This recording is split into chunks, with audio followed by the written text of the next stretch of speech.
respectfully got up and walked off. Brian Greasy. He's not throwing, he's running. Tiptoeing down the sideline. 40-yard quarterback keeper. It sets up this. 2 plays later. Charles Woodson said, "I'm the best player in the country." Curtis Enos agreed with him.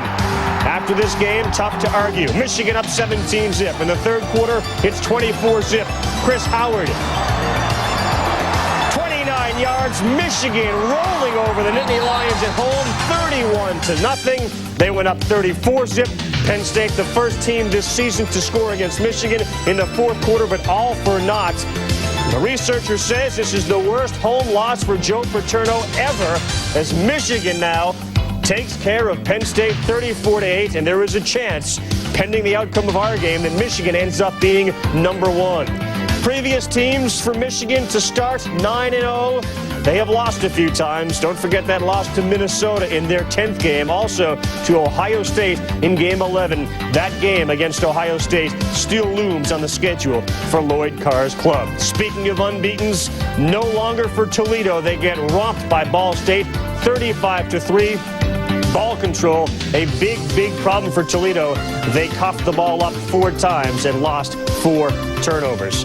Very interesting day. There was a time that it appeared as if we would be looking through rose-colored glasses. Washington ultimately loses to Oregon. Nebraska comes back and wins. How does it all play out? Let's go to Chapel Hill. Join Chris Fowler, Kirk Herbstreit, and the coach Lee Corso. Well, Carl, thank you very much. Judgment Day proving to be a truly magical day in college football. We got the tomahawk chop over to our left, the Macarena from the speakers here. This is an electric atmosphere. But back to that Nebraska-Missouri game. You talked about the immaculate reception. I think Nebraska's miracle play with no time left has to rank even beyond that. And that final drive for the Cornhuskers, 69 yards, a minute 2, with no timeouts left for Scott Frost. I think what happened is Scott Frost became a legend in Nebraska football, just like Franco Harris became a legend with the Pittsburgh Steelers. That was a magnificent drive. Now Nebraska still has a chance to win a national championship, but they would have never done it without Scott Frost. Yeah, you go back to the beginning of the year, how interesting it is. Great for Scott Frost to have this big game and have that big victory late. How about on the other side? You cannot say enough about Corby Jones, accounted for over 300 yards of total offense, threw for 3 touchdown passes, and ran 1 in. He showed a lot of character, and I'll tell you what, I think he is the most underrated quarterback in college football this year. He can hurt people throwing and running. He looked good today. Bound to have some impact in the polls, though. Nebraska's narrow, miraculous victory over a 4-touchdown underdog. Meanwhile, Michigan's emphatic victory over Penn State. Wolverine fans now have to root for North Carolina, already ahead of the Tar Heels in the polls. Florida State's lead over Michigan coming into today was 76 points in the coaches poll, a little bit narrower in the AP poll. Well, I want to admit, first of all, I'm stupid. I'm dumb. I picked Penn State to win this game, and I said before that Michigan was the best football team I've seen in person, and I keep picking against them. I got to be dumb. Florida, nobody's as good as Michigan. You told me a long time ago to stick with your instincts, and hopefully you learn that today. I'll tell you what, Michigan over the last couple of years, losing 4 games in a year, losing to teams like Purdue, Northwestern. I'm going to week that I think North Carolina has yet to play their best football game. You got to keep in mind, this is new for them. They've gone through every single football game expecting to win. They've gone out and just taken care of business. They have yet to play a game with emotion. I think tonight, as you can tell from this atmosphere, Carolina will come out very early and play with a great deal of emotion. After that, they get a flat-out play. Well, there's one thing about this. In the Atlantic Coast Conference games this year, Florida State has averaged 14 penalties and over 100 yards in lost yardage. Now, last week, they had 14 for 148 yards against North Carolina State. But here's the interesting point. Against the Pac-10 in the Big East, they only averaged 5 penalties and 55 yards. Yo, friend, I don't know. What do you think? I say nothing. Well, Bobby Bowden has certainly said something to the league office about that. Electric atmosphere here. The crowd was here 2 hours. Never been a game like this down here in Chapel Hill. Let's go up to the booth now to Ron Franklin and Mike Godfrey for their thoughts. Guys? You know, Chris, it was interesting watching Florida State when they arrived here yesterday. Very cold and damp. The players were bundled up. But to me, the most important thing was they filed in. I heard Darrell Bush doing an interview, and he talked in terms of if we win. I heard Bobby Bowden say the same thing in an interview. If we win. I guess what I'm saying, Mike, I didn't see that supremely confident attitude that Florida State normally carries with them. Ron, when you watch a team on tape, and I'm sure Florida State's watched a lot of tape on North Carolina, they can gain a lot of respect because North Carolina has has a lot of good athletes, and they match up very well against this Florida State team. Mike, take us through some tips that you see in this football game tonight that will win for either side. I think the big thing for North Carolina is not let Travis Minor get started in any kind of running game, because they need to turn it into a one-dimensional game and get after Thad Busby, because to me, Thad Busby is the key player in this whole ball game tonight. I think one of the differences also is I stood on the practice field with Mike and Coach Brown on Wednesday afternoon, and it was raining like the dickens, and he said, for once, we normally want Florida State, we want them to play in the rain to neutralize the speed. This year, all our coaches are upset because we want to play them on a fast track. I think that speaks volumes. Carl Ravitch, let's go back to you. Hi, Ron. Thank you very much. Chris and company as well. Back to you guys before we get to the kick at 7:30. The Residents in College Football Scoreboard Show continues. Bino. This College Football Scoreboard is brought to you by Quaker State, the quality your car deserves.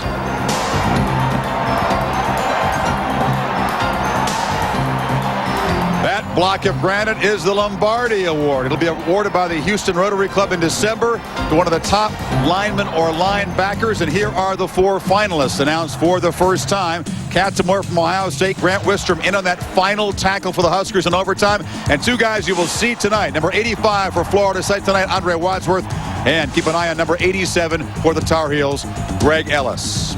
Back with Lee and Kirk, our final thoughts on the game. Will it be the Seminoles reestablishing their dominance over the Atlantic Coast Conference, or North Carolina, their first win ever over the top 5, announcing they are here as one of the elite? Well, I think the key in this football game is going to be field position. I think both teams have such dominating defenses that if you're a team trying to move the ball, you're trying to go 80 yards, it's very difficult. Look for turnovers, block punts, interceptions, fumbles. The team that can play the short field wins the game. I think a Carolina playing in front of this home crowd gets it done tonight and proves they are a big-time program. Well, guess who you think I'm picking? I tell you what, if I'm Bobby Bowden, I'm in the dressing room saying one thing. Nebraska stumbled, you're number 2. You got a chance to win the national championship. Go Noles! That's what I say.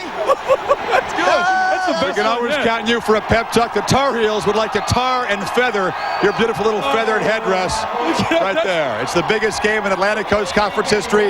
The atmosphere is magical. A light rain is beginning to fall as the Tar Heels and the Seminoles prepare to take the field. We're here all night. At halftime, we'll talk about the poll implications of this ball game, the game in State College, and the amazing game in Columbia, Missouri. Lee, you got to take that off very shortly. Yeah, please.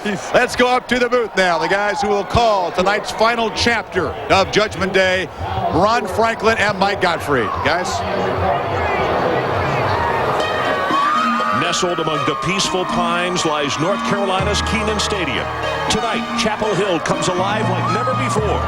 Never before has the ACC, let alone this town, seen a football game quite of this magnitude. Well, this town is going nuts. It's going nuts. We love all the hype. You get 6 tickets. I want it. I want it bad. God doesn't have 6 tickets to this game. It's a great time. It's just fun to be around campus now. Second-ranked Florida State arrives with a typical air of confidence. Bobby Bowden's teams have always been road warriors, battle-tested in so many huge games. At home or in hostile territory, they are always ready. And the home run arsenal is as loaded as ever. Fifth-ranked North Carolina, they've marked this game of their calendar over a year ago. They've waited for a moment like this for what seems like an eternity. The Heels now have a dominant defense, capable of diffusing every threat. And for the first time, they could look the mighty Seminoles straight in the eye and not blink. All-American quarterback Dre Bly fears no one and would love Florida State to try their luck on his side of the field. Feel the electricity. Kenan Stadium, the town of Chapel Hill. The entire state of North Carolina is ready for this moment. The Seminoles have come to town to face the Tar Heels. And the conference, the top 5, and the national championship hopes all are at stake. I've been vending Coors Light for a long time.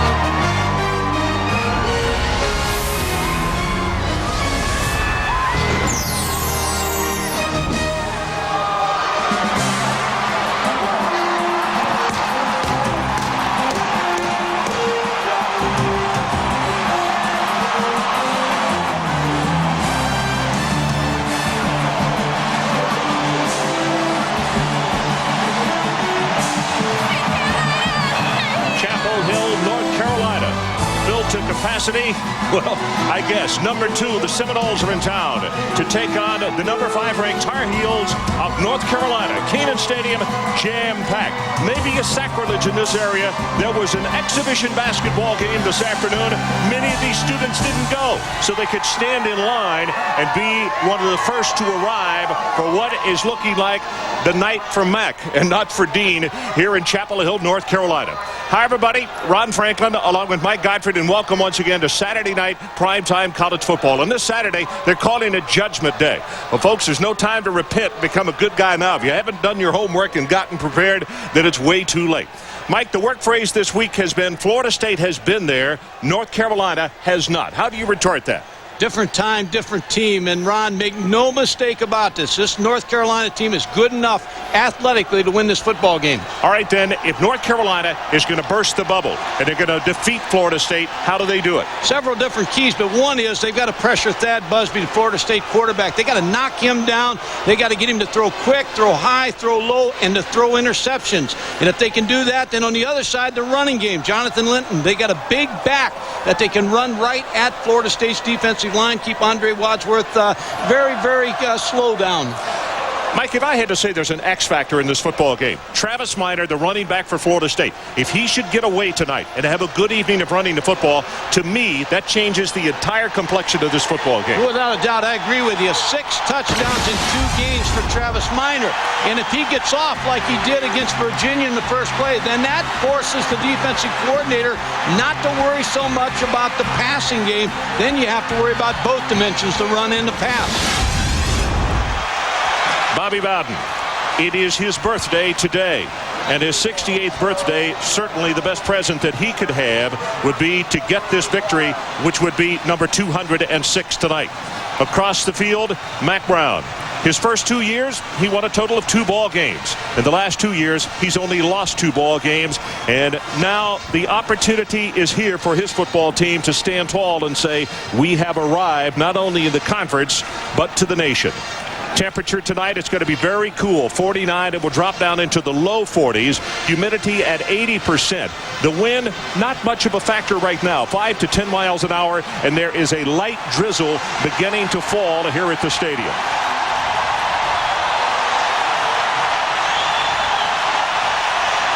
North Carolina won the toss. They have deferred so they can have the ball in the second half. Florida State receives and will defend the east goal as you look at the 2 deep men for the Florida State Seminoles.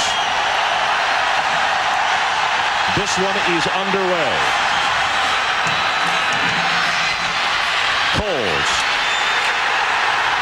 Coles will not make the 15-yard line. And let's check it on the sideline with Adrian Karsten. Adrian. Ron, thanks very much. Now, I have learned that over the past 2 or 3 days, key members of the Florida State Seminole football team have been suffering from the flu, including quarterback Thad Busby, linebacker Darrell Bush, and even Andre Wadsworth. And furthermore, they spent over an hour on the team plane yesterday with the rest of the travel squad while breathing the same potentially contagious air. Now, remnants or onset of the flu may not show up early in this game, but as it wears on, if they're feeling fatigued, it may affect the way they play, Ron. We'll keep an eye. First down from the 15. Minor hit at the line of scrimmage. Vonnie Holiday, number 90, one of the first men along with Pringley, there to make the stop for Carolina. And this is the way Florida State scrimmages. Busby at quarterback. Minor, the young man who just carried, very important tonight. Outstanding group of wide receivers. They go 7 deep. And also Melvin Pearsall, the tight end, outstanding out of Lake Wales, Florida. This is not a great Florida State offensive line. In fact, they have 2 redshirt freshmen who start. Brannon at left tackle, and 78 Donald Haven, 6'5", 305, a redshirt freshman out of Miami. Shotgun formation, first pass of the night. Will it be? Yes. Throws it into the turf. Incomplete because of the pressure by Keith Newman. And quickly, this is what the defense looks like. Greg Ellis at left defensive end, named one of the 4 finalists for the Lombardi Award tonight. Holiday and Davis have got to get pressure up the middle. Linebacking core, Newman, Mays, and Simmons, maybe the best in the country as a tandem.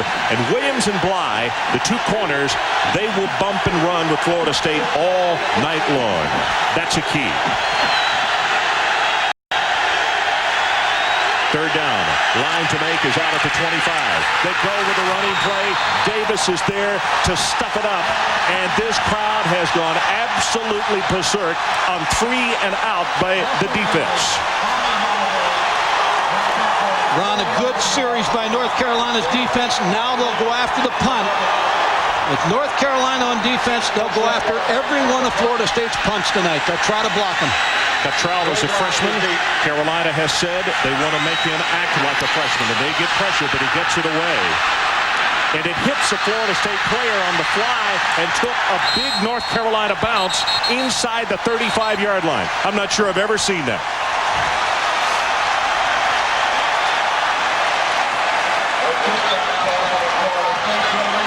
We're going to see that, Ron.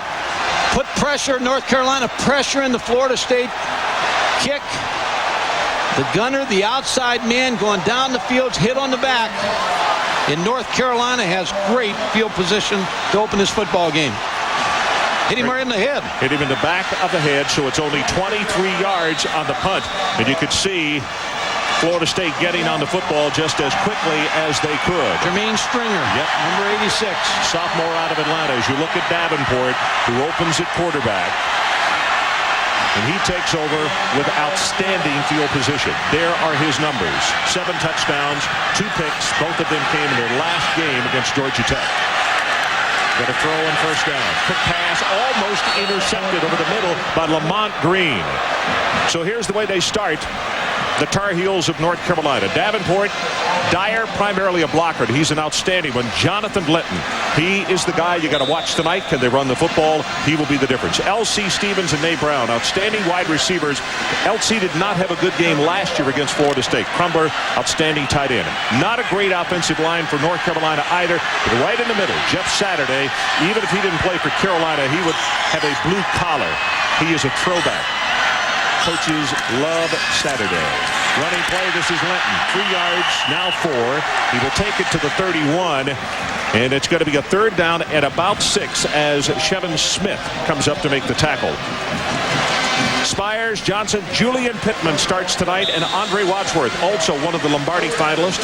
Howard Bush and Green, outstanding linebackers for Florida State. And in the secondary, they've been picked on a little bit this year. Roll and Cody, well, they have some work ahead of them tonight. Shevin Smith, just like another linebacker, we'll call number 30's name a lot this evening.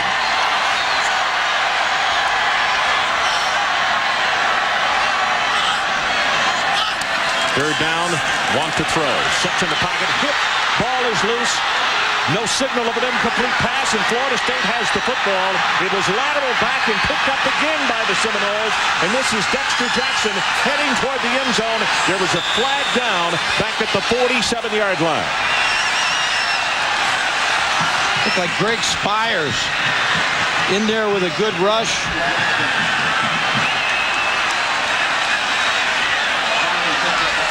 So the lateral was illegal, but it will be Florida State football from what the signal has been given. Greg Spires made the tackle for Florida State.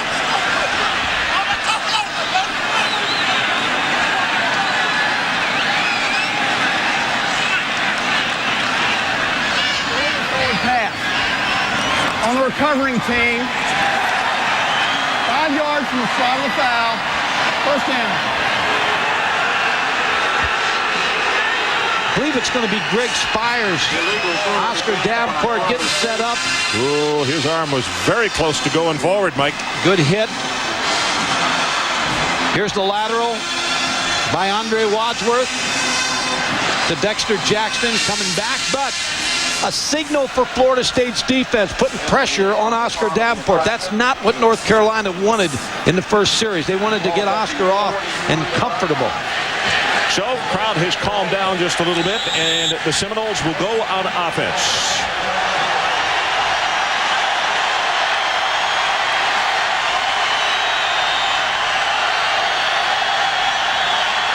From the 42-yard line, Busby again from the shotgun. Sets deep in the pocket, going to go out in the flat, throws it complete. Simmons is right there defensively, and he will just eat up Travis Minor. Now here's one of the areas, Mike, that you talked about, the speed of the linebackers, and Minor having trouble outrunning Simmons. They have excellent speed at the linebackers, and when you look at what it looks like, they're taking a linebacker and putting him on Travis Minor on every pass play to make sure that he doesn't get a Warwick Dunn play outside and runs it for 80 yards. So it's going to be second down. That's a loss of about a half yard on the play. One turnover in the ball game. Seminoles benefit from it, but that pass right there to Warwick thrown behind him, and Busby rushed a little bit in the pocket. Well, this is different than any time Florida State's ever seen another defense, because all of a sudden they're bumping the wide receivers. Now they're trying to knock them off their path so that Thad Busby has to wait a little bit longer to throw that ball. So the key is for that offensive line inside, particularly the tackles, they got to protect Ron, because the receiver's going to take longer to get open. Third down. Line to make is the 47.5 of North Carolina. Busby calls him set. Here comes the pressure. Blitz up the middle. Pass is caught at the 41-yard line of North Carolina. That's good to E.G. Green, and he was tackled immediately by Omar Brown. Robert Williams falls down on this play, number 29. He's in pretty good shape right here. And as he starts back, gets on the hip, slips a little bit there, and the safety didn't come up fast enough on E.G. Green. Good completion by Thad Busby. So the ball first and 10 at the Carolina 41-yard line. The play good for 17.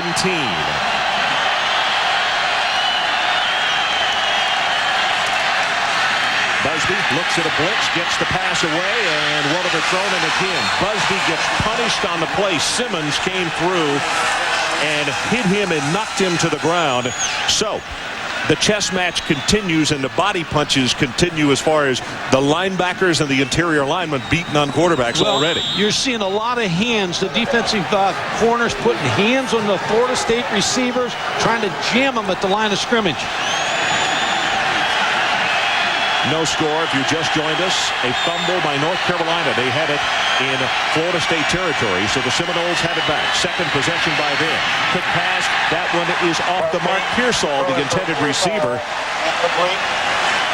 Williams, the man covering on the play. Now what Florida State's trying to do, Ron, is go to the no huddle, speed it up maybe a little bit more to keep North Carolina from getting the extra DB into the game, maybe give them a little bit of problems getting their signals in also. Oh, do you see the numbers last year? Third down conversions, only 1 of 12 in this ballgame. Tonight they're 1 of 2. Busby sets, good protection, drills it over the middle. It is intercepted by North Carolina. That's Omar Brown.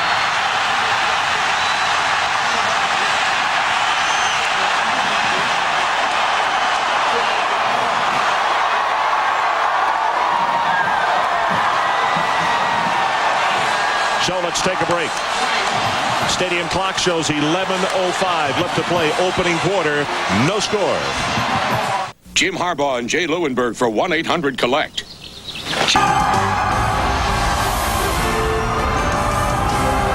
ESPN's presentation of college football, Florida State versus North Carolina, is brought to you by the United States Army Reserve. Be all you can be. For more information, call 1-800-USA-ARMY. And by Chrysler, engineered to be great cars. No score. Second offensive possession by Carolina. Bobby Bowden said yesterday there ain't going to be any long drives in this football game, and that's an exact quote. He said both defenses are too much alike. They're both very, very good.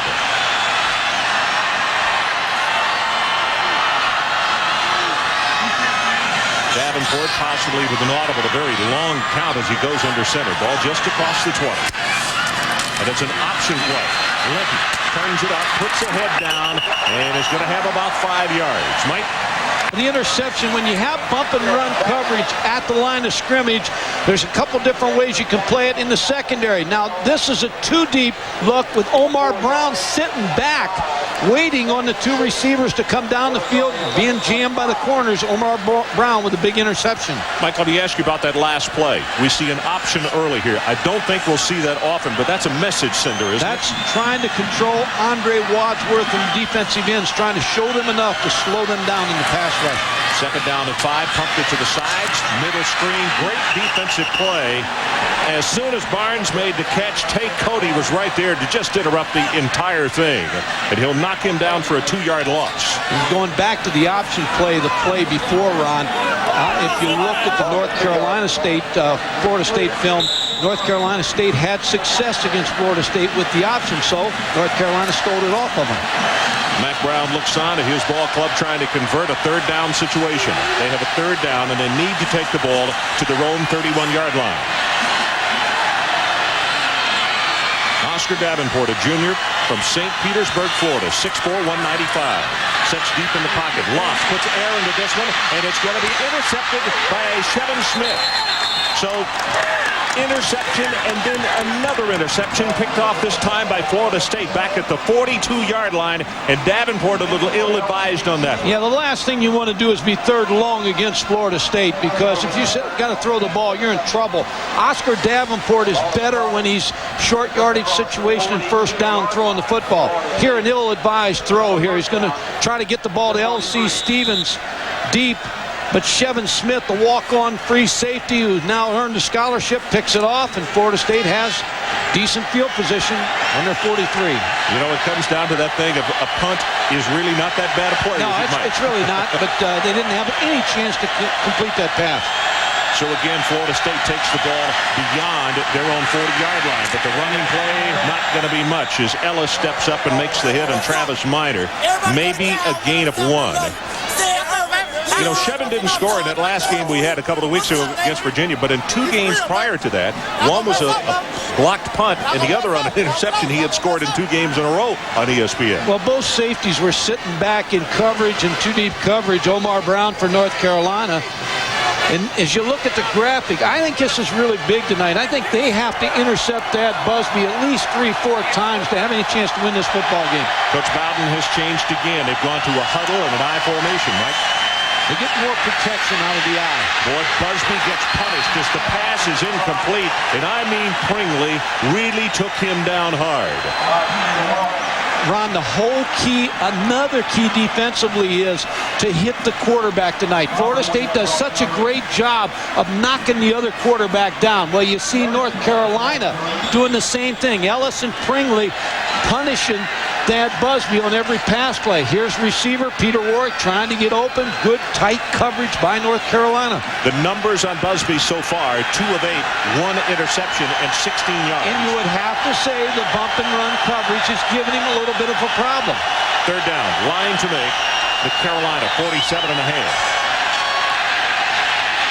Gets his pass away, one-on-one coverage. Defender fell down, and it's incomplete as the ball is overthrown.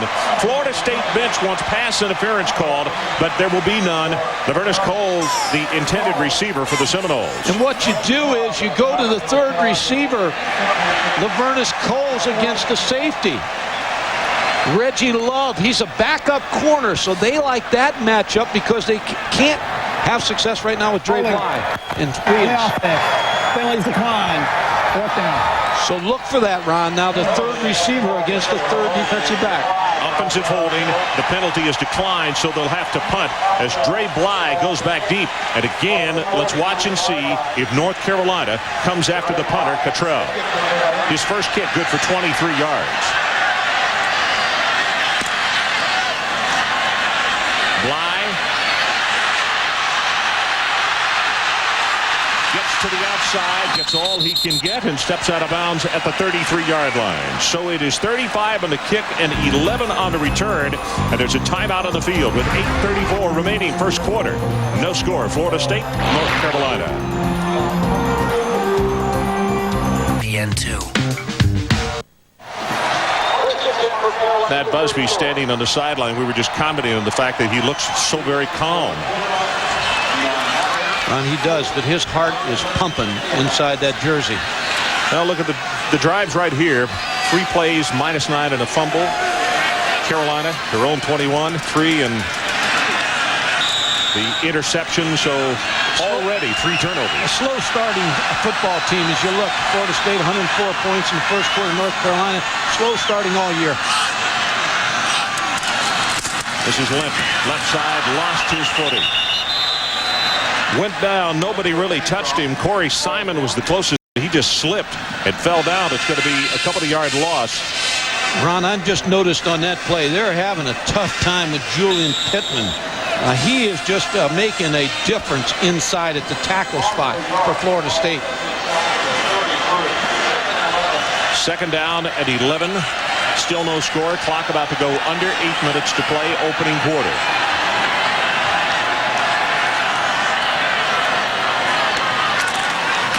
Running play again. Linton breaks 1 tackle, takes it across the 35, and he's out to the 36. Darrell Bush tripped him up, and again, it's going to be 3rd down and long for North Carolina. And an interesting number is it's what, 50-50 as far as zone and man coverage as far as the Seminoles in 3rd and long situations. It really is, and I think that the matchup that's best for North Carolina on 3rd down is Algie Crumpler, the tight end, because what they'll try to do is get him on a linebacker. So let's look and see if number 82 is in fact involved in this play. He is at the top of your screen.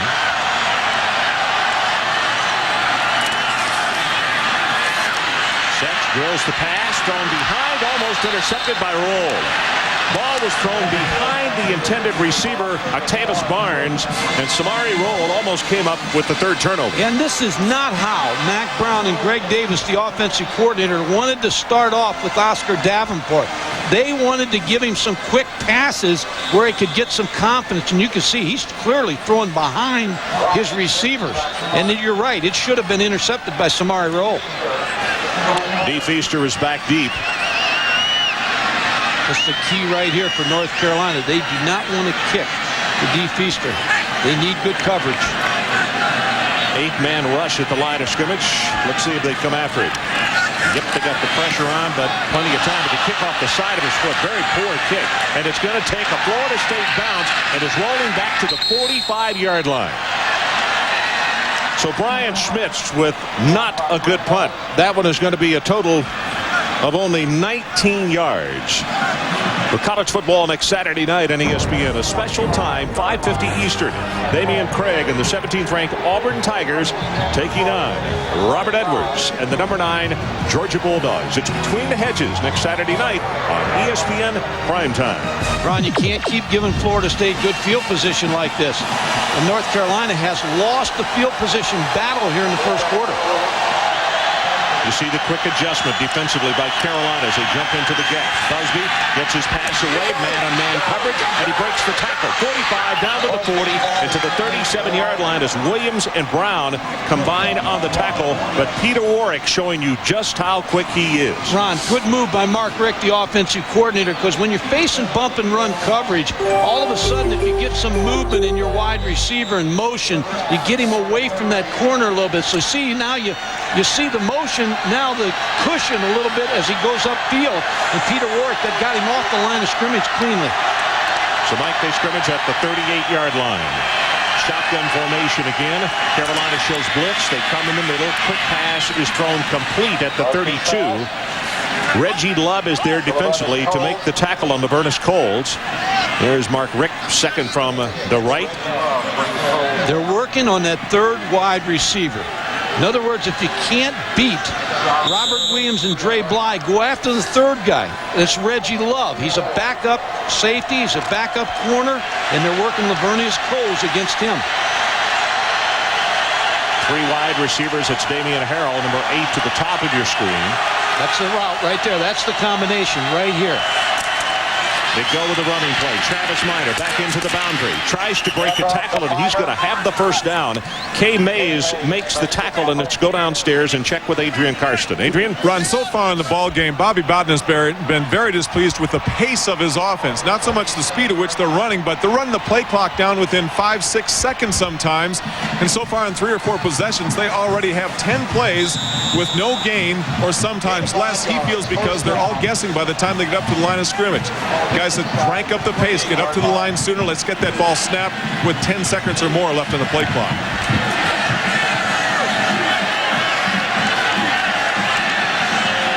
First and 10. Line of scrimmage is the 28 of North Carolina. No score. Clock about to run under 5 minutes left. And you see the play clock down to 2, just as Adrian was talking about. Right up in the middle. Got him open. First down at the 11-yard line as Damian Harold, that third receiver, got loose. Yeah, they really are working on Reggie Love right now. That's their key right now. They're going against Reggie Love, the backup. He tried to hold on to Damian Harold, but Damian Harold came free, and that's the matchup that they found right now in this ball game. Well, they picked him with the Pearsall, the tight end, and that's what got him off stride and behind in the play. First down. That's the respect they have for Dre Bly and Robert Williams, 3 wide receivers, and now they got Coles back in against him. You see, stepping up in the middle. They go with a handoff. Minor, right side, inside the 10. He's going to have about 4 as Greg Williams comes up to make the hit on Travis Minor. Travis is only 190 pounds, but as you can see, waits for his blockers and has learned very quickly not to give away his body until he has to. Well, coaches, when you talk to Mark Rick, he said he doesn't make mistakes talking about Travis Minor, USA Today's Player of the Year in high school. Success for Florida State inside the 20. Second down. Ball is resting at the Carolina 9. That's Warwick in motion. Short drop to throw. Puts the ball up, and he misses that one completely. E.J. Green. E.J. thought they were running a completely different route. Closest guy to it was Dre Bly. Well, Dre Bly had great coverage on E.J. Green. Again, trying to motion him, trying to move him around to get him free. Good coverage by Dre Bly. Ball thrown poorly. Dre Bly saw that the ball was going to be thrown inside. Neither quarterback has been overly sharp early. No, they haven't. But you got to give the edge to Florida State because they've won the field position battle at this point. It's third down. To pick up the first, they have to take it to the Carolina 2. There's a look at Warwick. Fake the running play right up in the middle. Touchdown. He's got the tight end, Melvin Pearsall.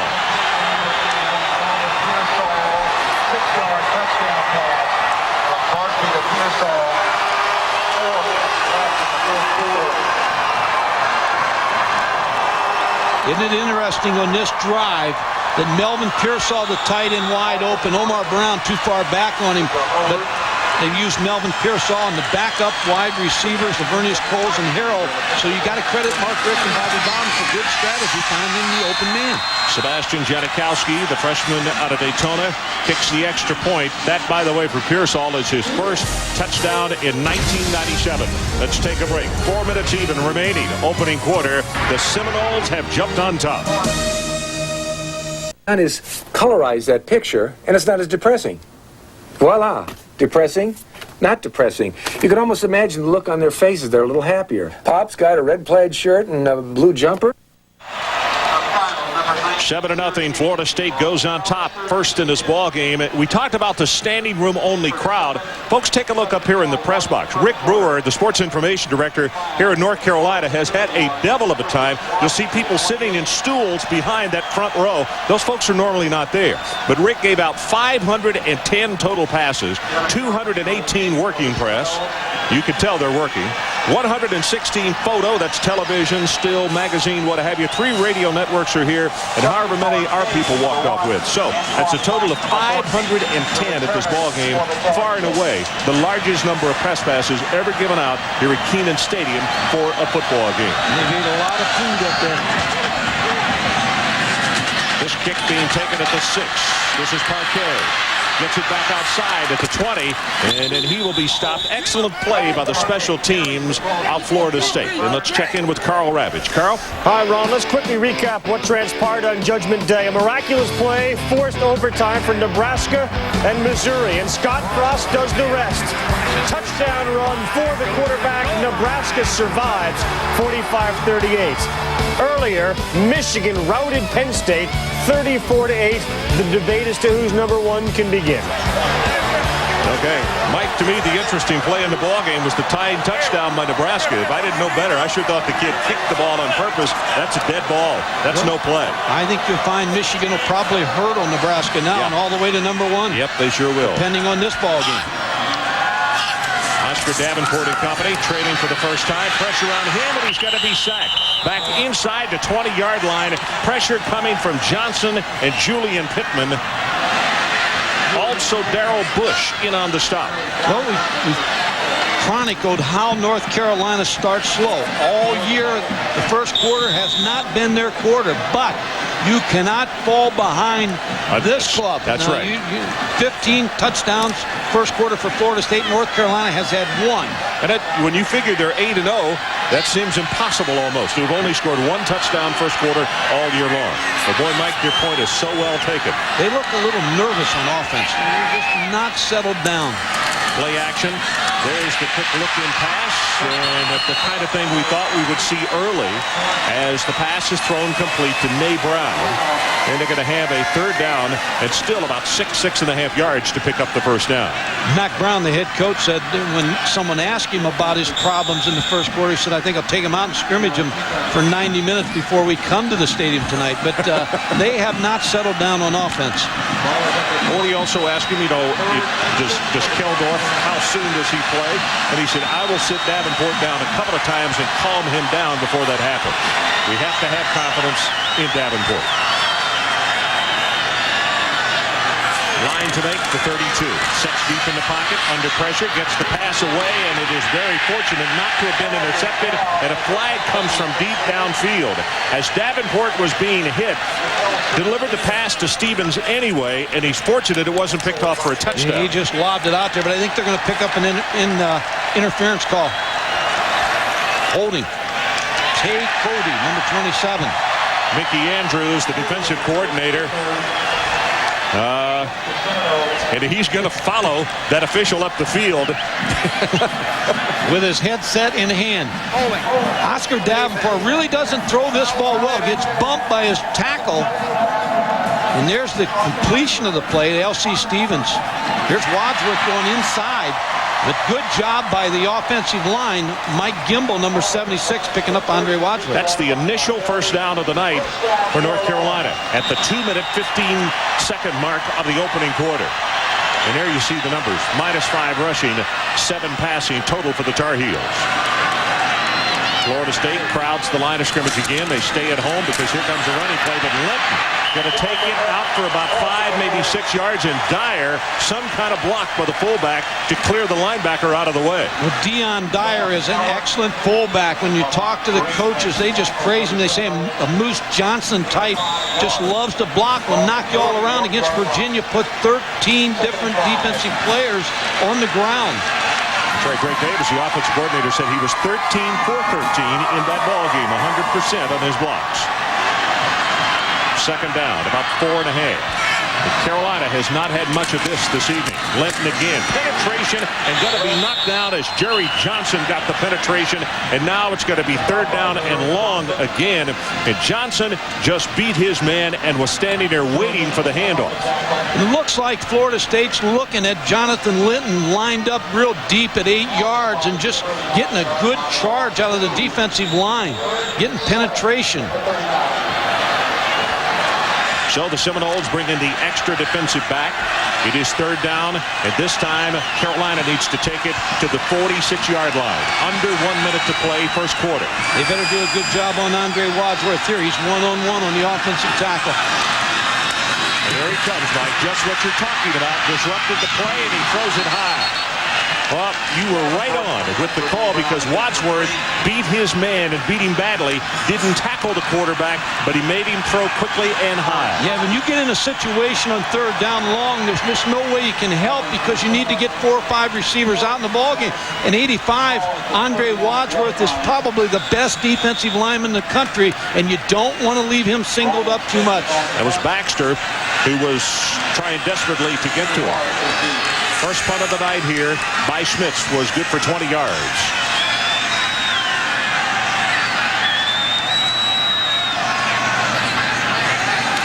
Gets a good pass, pressure from the outside, and a better kick this time. A driving spiral. Warwick with a fair catch called for and made back at the 16-yard line. And let's check in again with Adrian Karsten. Adrian. Well, Ron, you told me how crowded it is up in the press box. Well, I may have the last standing room only seat left here in Kenan Stadium. They've never had this many people in here before. Behind me, we've always seen students in this area.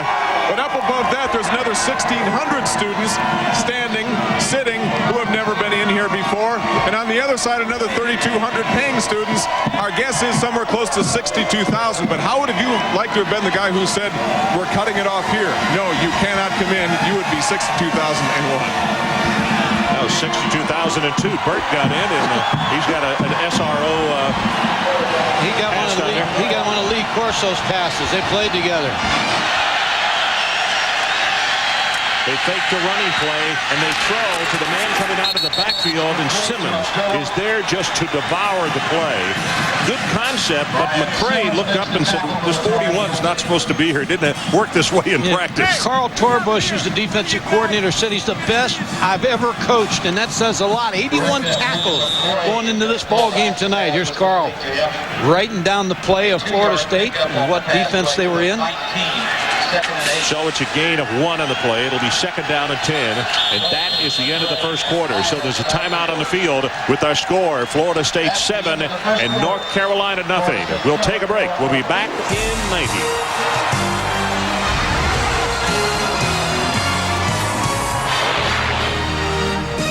Florida State scored the only touchdown, and they went to Melvin Pearsall, their tight end, and that's how we stand as we head into the second 15-minute. Look at this. 2 former Seminoles right there. Burt Reynolds, of course, on the left, and we had the mics open at the time, and we heard him walk up to Lee and say, hey, Chris, how are you?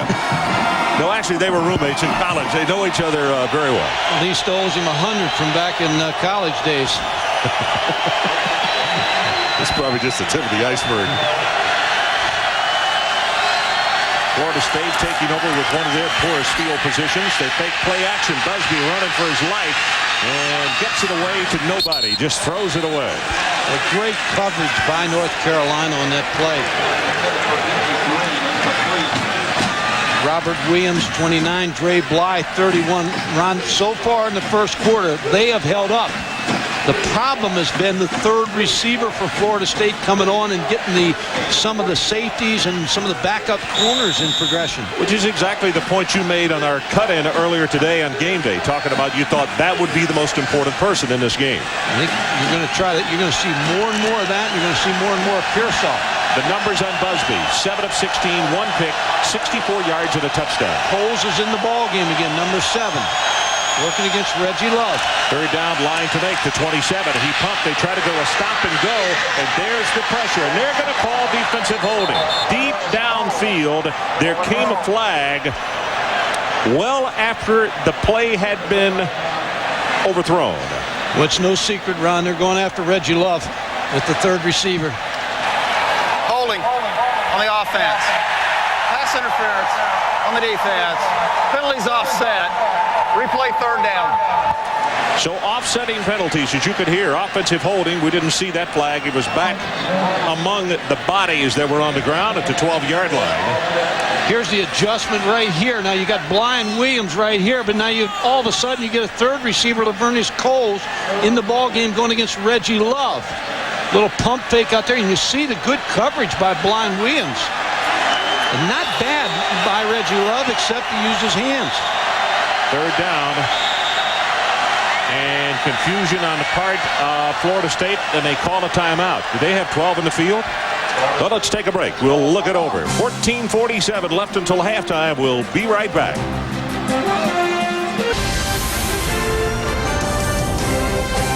ESPN's presentation of college football, Florida State versus North Carolina, is brought to you by the 1997 Pontiac Bonneville. Luxury with attitude. Well, what you're looking at is Franklin Street in downtown Chapel Hill. No relation, thank you. Nice place to hang out, just north side of the campus. It's been a very busy street the last 3 days. And part of the new structure here at Chapel Hill, the athletic facility, 7-0, Florida State leads. They called the timeout a moment ago, and now they have it third down, and they need to take it to their own 27.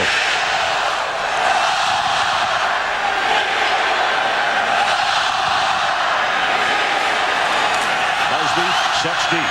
Good protection. Got his pass away. Has it complete. You can see the defensive back fell down.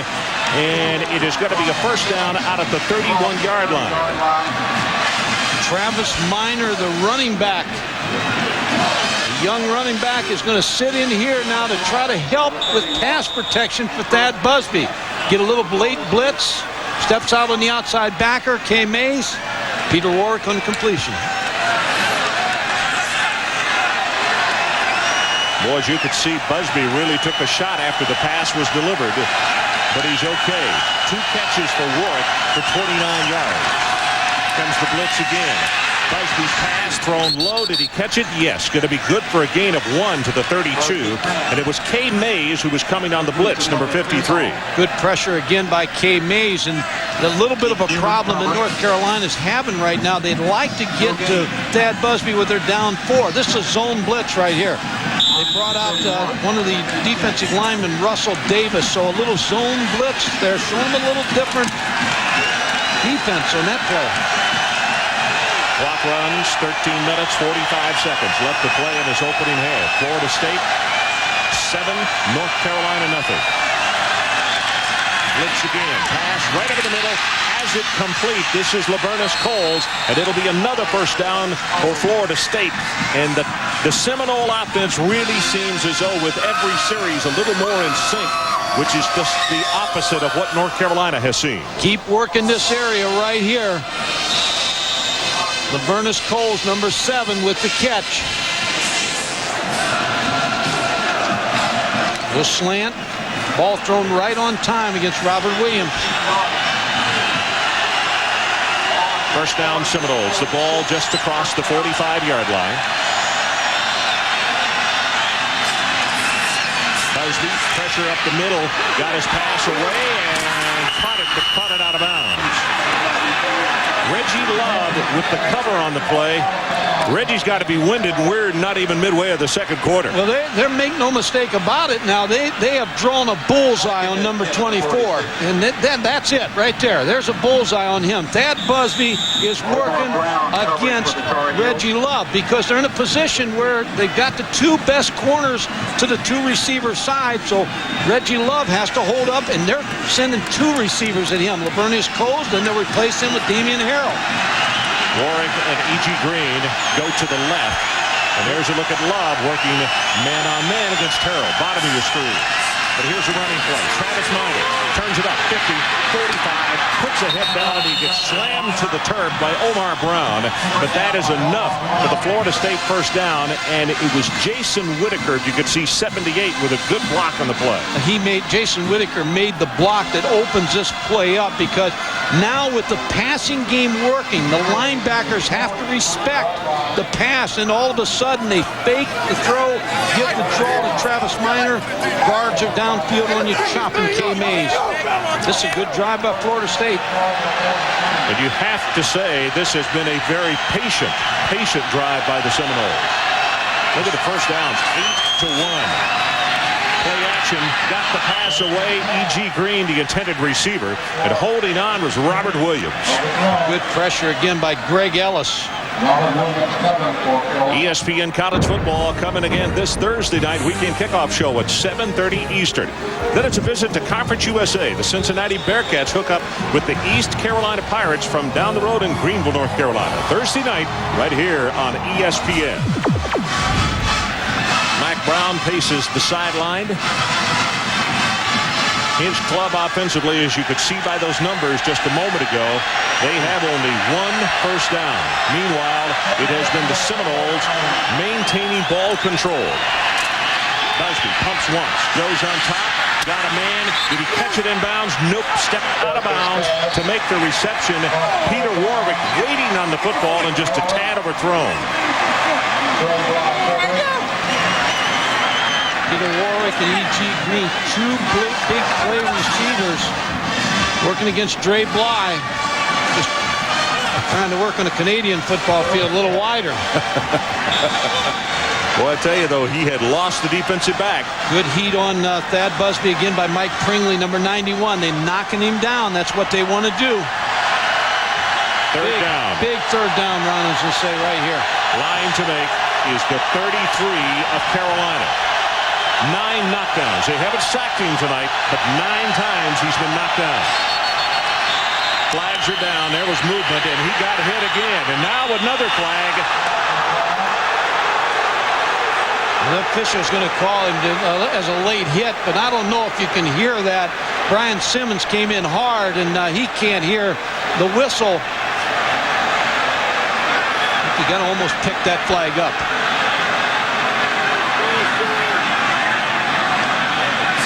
That's a good officiating group.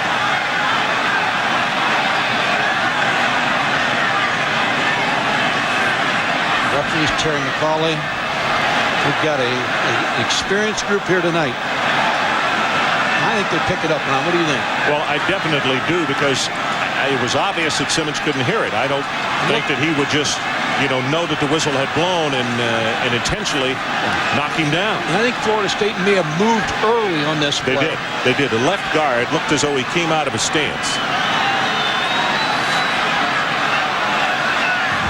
Prior to snap, ball start on the offense. There's no foul. There's no foul for a personal foul. The player could not hear the whistle. As I said, an excellent group. See, Bobby's proving the point. He's saying, what did he say? Bobby couldn't hear him either. No. Just like the kid. I don't think Simmons could hear the whistle. No, there's movement on the play, and then Brian Simmons, 41, just going to come in, and even if he did hear the whistle, it's not a bad idea. Just give him a little bump. Let him know you're here. He tried to grab a hold of him here to stop him from going through. So 5 yards stepped off of the play. It is third down, and the line to make is the 33. Tonight, 50% third down conversions for the Seminoles. Ron, here's Harrell right here in that matchup that they like. Let's see if they go back to him against Reggie Love. Blitz from the outside. Florida State picks it up, and that's where they go. But they got the one-on-one coverage, and it's knocked away by Love. Excellent play by Reggie Love. He's going to need oxygen at halftime, but a nice play on that throw to Damian Harrell. Damian Harrell alternating with Lavernius Coles, just trying to go downtown to beat Reggie Love. Able to deflect the ball. Big stop for North Carolina. Pressure on the punter. They get it away. Wobbly kick. Dre Bly has it roll past him, and it goes into the end zone. It goes into the end zone for a touchback. 48 yards on the punt, and it came very close to hitting the official. Timeout on the field. 7-0, Florida State.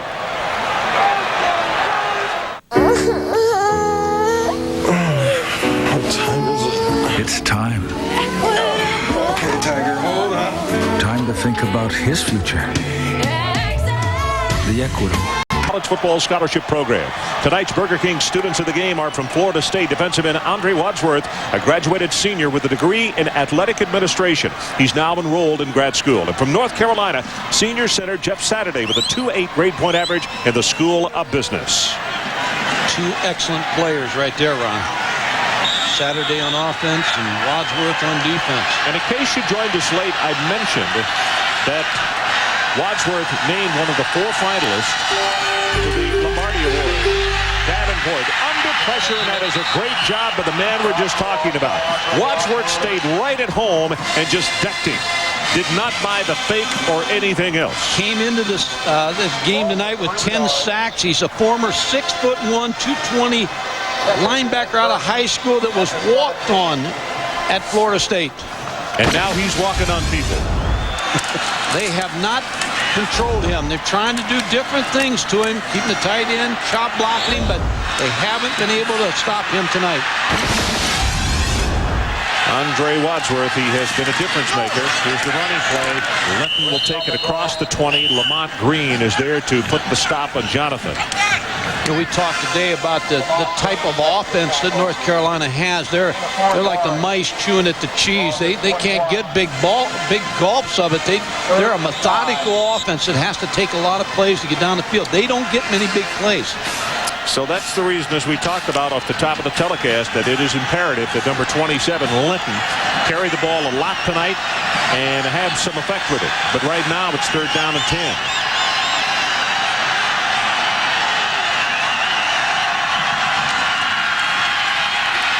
Davenport tripped up and he will be sacked. Johnson fell on him, but it was Wadsworth who tripped him up. And injured on the play, Ryan Hoffman, the left tackle for North Carolina, is hobbling off the field at the 23-yard line. You don't control Andre Wadsworth. He controls you. Just getting a hand on Oscar Davenport. Played inside last year, now they moved him outside. Ryan Schmitz waits for the kick back at his 5.5-yard line. Seminoles lead it 7-0. They have a 9-man rush at the line of scrimmage.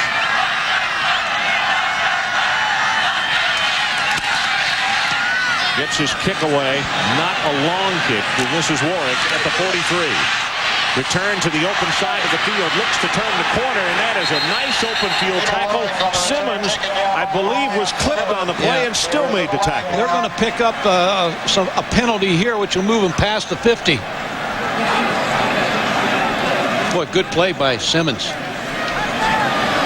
38 yards and a kick and 11 on the return. I think it's Derek Gibson, number 6. It's going to be blocking on Simmons. Yep. There's the push in the back. Adrian Karsten, let's check in with you.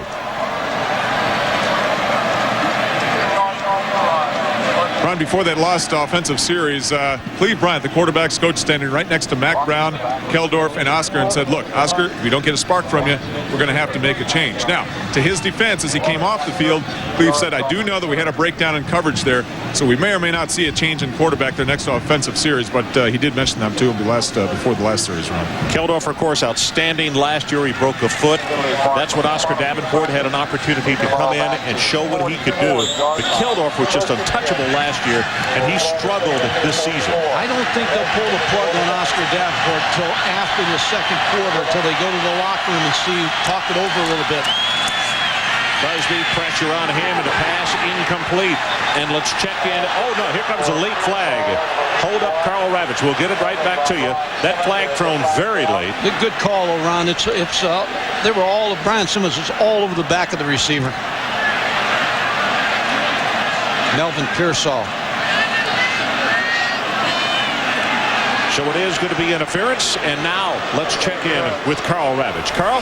All right, Ron, good call on the delay. Here we go. Miami, Virginia Tech, the Hokies with a chance to run to an Alliance Bowl, and they're running here.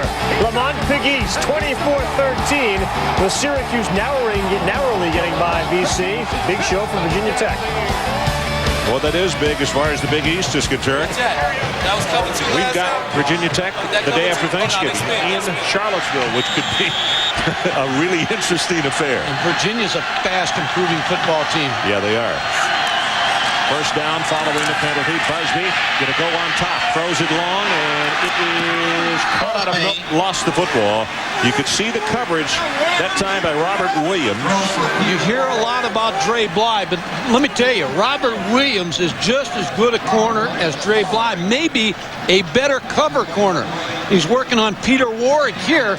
Peter Warwick with an out and up, but look at the position Robert Williams is in. Knocks the ball away and again forces him outside. Robert Williams, good shape, sinking. And I think what you say, some of the coaches do feel that, and taking nothing away from Dre Bly. Dre Bly is the big play guy.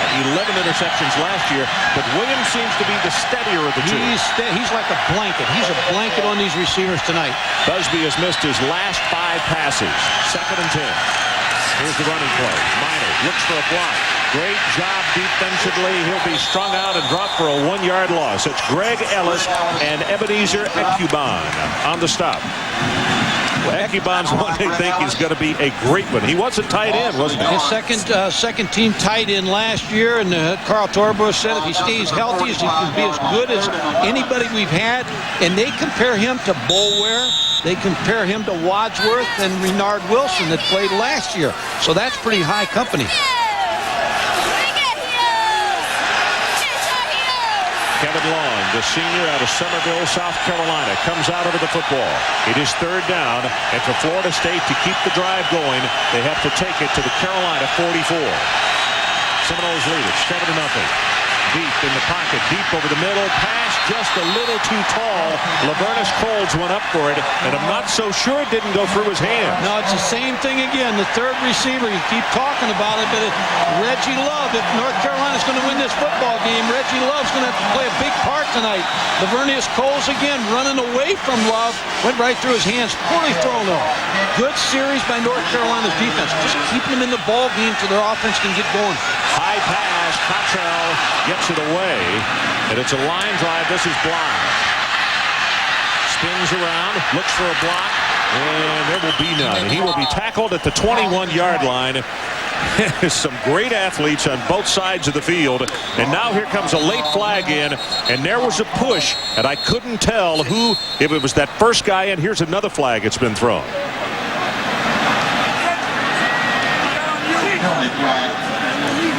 Dre Bly pushed someone after he was down, and then there was another push. Unsportsmanlike against North Carolina. It's tough enough to move against that defense anyway. Without digging yourself a hole, you're exactly right. So now let's take a timeout. 8:25 left until halftime. Florida State 7 and North Carolina nothing.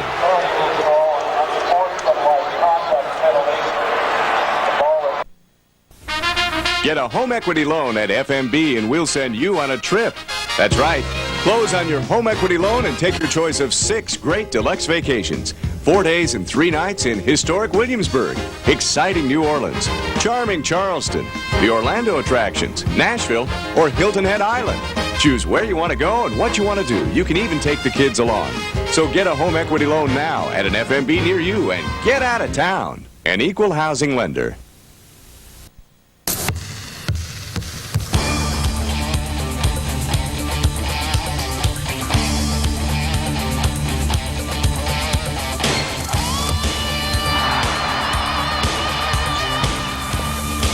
Hi, I'm Steve Robinson. Join the new sensation this year surrounding Florida State basketball.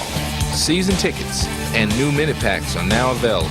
Call 1-888-FSU-NO and reserve your seat today.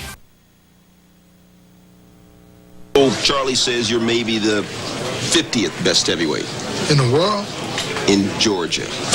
But when there are differences, we keep it in the family. Oh, yeah, and Steve Levy sits over here. He's the one who called you Puke-a-boom. Hey, Jeff, don't forget your stick. And keeping it in the family has made our family stronger. Charlie, come on out and get your whooping. Charlie, come on out. Stand it. 7-0 our score. Ron Franklin, Mike Gottfried, and Adrian Karsten coming to you from Chapel Hill, North Carolina. The showdown in the ACC, number 5 against number 2. And so far in the first half, it has been all number 2 as the Seminoles have dominated, although they only lead 7-0. Dyer in motion. They give the ball to Linton, the tailback, and Sam Coward steps up into the hole, and there is nothing. And again, Mike, on first down, Carolina for the night has 0 yards on first down. And Ron, let me just show you something here. When you get to the position as deep as the tailback is, can't help but he's 8 yards deep, and anytime it looks like Florida State sees him at 8 yards deep, they really get penetration by the linebackers. That's Sam Coward, number 1. So maybe a play action pass off of that would open things up a little bit.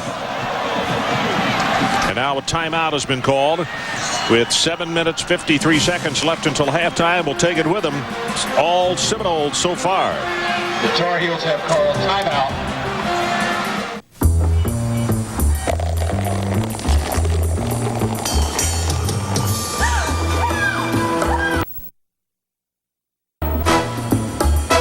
It takes a little longer to pour a beer as good as Sam Adams.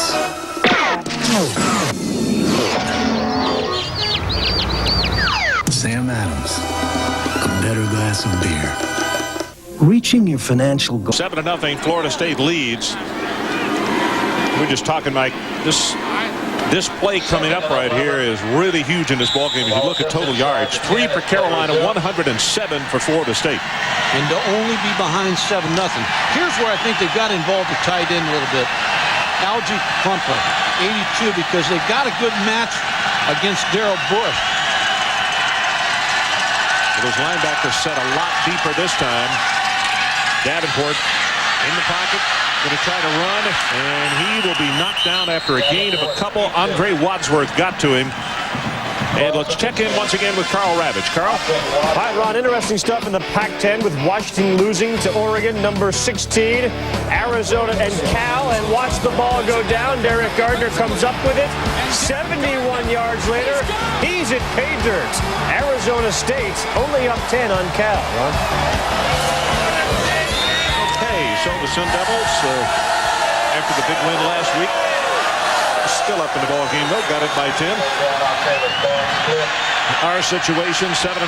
Florida State, 3rd down and 8.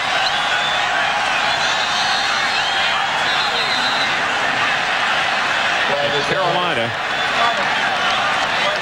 delay a ball game. 5 yards going to have to be stepped off. And boy, Mike, offensively, this has been a nightmare. Well, that's not a good sign. Your quarterback, they were nonchalant coming up to the line of scrimmage. And I think, as I said before, I think when they get to the halftime, then they'll start talking about Chris Keldorf a little bit, the backup quarterback, because Oscar doesn't seem at this point to be totally in the ball game.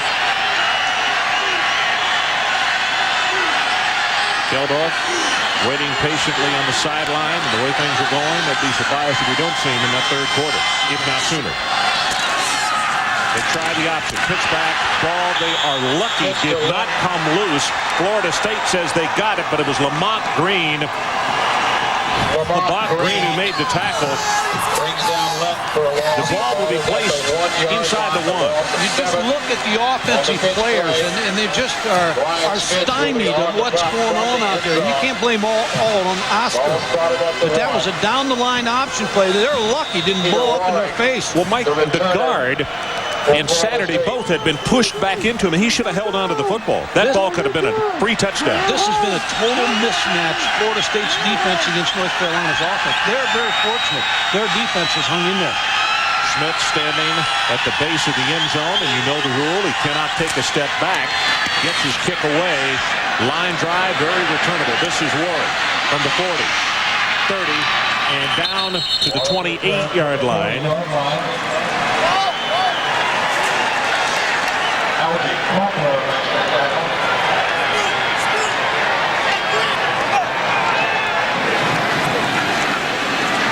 ESPN NFL Countdown comes your way every Sunday at 11:30 Eastern. Join the distinguished faculty of Bristol University tomorrow morning for the best pregame show in the business. Then at 7 o'clock, the Ultimate Highlight Show, NFL Primetime. It's followed by Sunday Night NFL. Take the bus to Pittsburgh as Jerome Bettis and the Steelers host the Baltimore Ravens. So the Seminoles take it over with great field position. 40 yards in the kick at 13 on the return. And here they play with Minor. And Minor inside the 20, down to the 15, and now the 14-yard line. Brian Simmons comes over to make the tackle, and that is a gain of 14 yards, and hang on if you're a Carolina fan. Omar Brown, number 2, the safety, came up, had a nice shot at Travis Minor, and Travis Minor shows you how strong he is at 6'1", 190, because he ran right through the tackle of Omar Brown. 8 carries for 30 yards for Minor. That may not seem like something to write home about, but in this football game, where running has been basically non-existent, that's huge. Ron, Florida State down here in the past likes a quick post pattern. They go with the running play again, and this will gain maybe a half yard, and that's it as Russell Davis steps up to make the tackle. And the way they're spreading out North Carolina right now, you're either going to get the post out of some one of these receivers, and they keep trying to wear down the defensive backs. Bly and Williams have really held up well against E.G. Green and Peter Warwick. We haven't heard their names that much tonight. No big plays. I got a feeling they're going to work on Reggie again here with a quick post. Two wide receivers go left. That's the top of the screen. Lavernus Coles, you could see him lined up. He's at the bottom of the screen. In the shotgun, they put the ball up on top, going to the corner. Touchdown, Florida State. Touchdown, E.G. Green. And they caught it against Williams. Boy, not a good sign if you're a North Carolina fan. Thad Busby threw the ball perfectly to E.G. Green. You know how you get the fade on the outside receiver? They ran the fade with the inside receiver against Robert Williams. But you can't keep putting your defense in those positions. It's the offense's fault that they have given great field position to Florida State. Extra point attempt is up, and it is good. So with 4 minutes and 25 seconds left until halftime, our new score, the Seminoles of Florida State, the number 2 team in the nation, 14, and North Carolina nothing. To be a professor is to bring ideas to life, to enrich young minds and gently guide. It is pondering ancient verities and finding new truths. It is making the world a better place by sharing what we know. That's what it is to be a professor at Florida State University. The dream begins here. Florida State forges on top. Thad Busby's going to hit E.G. Green on the fade route, and you see the separation starting right here. It's a great catch by E.G. Green. Fades to the outside, one-hands it back into his body. Pretty good coverage by Williams, just kind of stopped on it a little bit. Boy, he grabbed that thing in with one hand, didn't he? He really did. Thad Busby with a big pass completion. Now, Busby's an interesting story. He gets no respect whatsoever, and he's only lost 1 game as a starter. And right now, as you look at Davenport and also Chris Keldorf on the sideline, one of these guys got to step up big time, and it better happen quickly. This kick is going to bound into the end zone, and North Carolina will take it over at the 20 as Parquet was the closest man to it, but he elected not to run it out. This is a series that Oscar Davenport has to get something going around there, or you'll face maybe the hook at the halftime. We expected not a lot of big plays in this game because of the defenses, but plays over 10 yards in the ball game. Florida State has 8. North Carolina has 0. No, and then one of the receivers or the tight end, Algie Crumpler, somebody has to step up here, because Linton's the type of back you need when you're in the ball game, not fighting from behind. He's a big back. He's a 4 or 5 yard at a time type back. They need a receiver to come up big here. Davenport from the shotgun. There's the quick looking pass. Got it complete. That may be the longest gainer of the night, and it is. It's good for 10 yards to Nay Brown.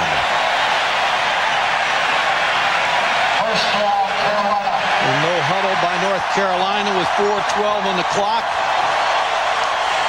Trying to find something that will settle Oscar Davenport down. So now no huddle, open it up, spread them out. Second first down of the night. That's the first one by the offense. The other one was by penalty. Davenport drills it. Ball is tipped, and that should have been caught. Dropped by L.C. Stevens, and particularly in a ball game like this.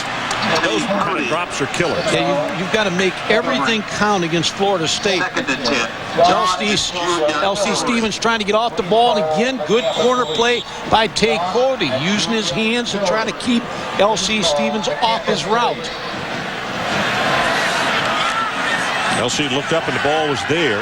But with the kind of pressure his quarterback's been getting, you got to turn around and be ready. I think you go right back to L.C. Stevens. This time they roll the pocket. Davenport going to try to run. spins and maybe has 1 yard, and that's it. And let's check in with Adrian Karsten. Adrian? Ron, remember right after the kickoff, I mentioned that Darrell Bush and a few other defensive leaders are having trouble fighting the flu. Well, they've been taking a lot of liquids over here and feeling like they've been on running on half a tank. But they got to thank their offense because they haven't had to play much so far, so they really don't feel as winded as they would have otherwise. Adrian, that's a great point. And they haven't played under pressure because North Carolina hasn't challenged them on their side of the ball, on the side of the field.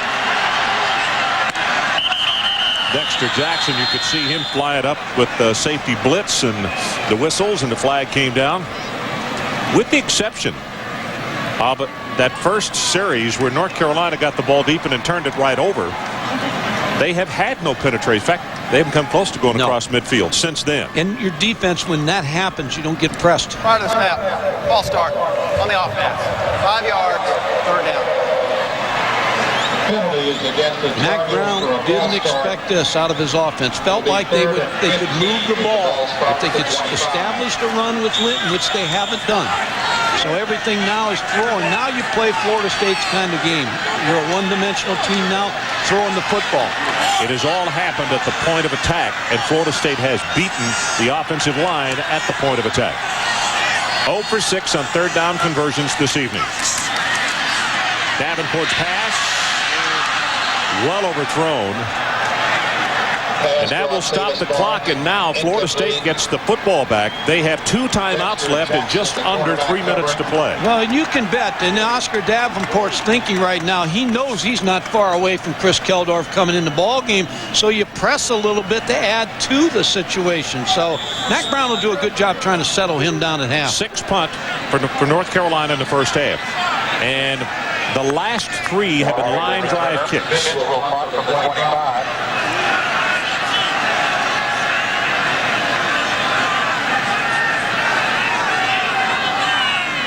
9-man rush for the Seminoles again. Pressure at the middle, and it's blocked.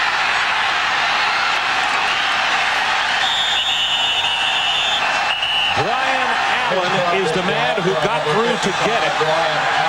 He got the block, and now the floodgates can open with 2 minutes and 46 seconds left in the first half of play as Florida State has it inside the 15-yard line. And again, Ron, it goes back to when your offense doesn't perform and you put your defense in a bad situation, you're kicking teams.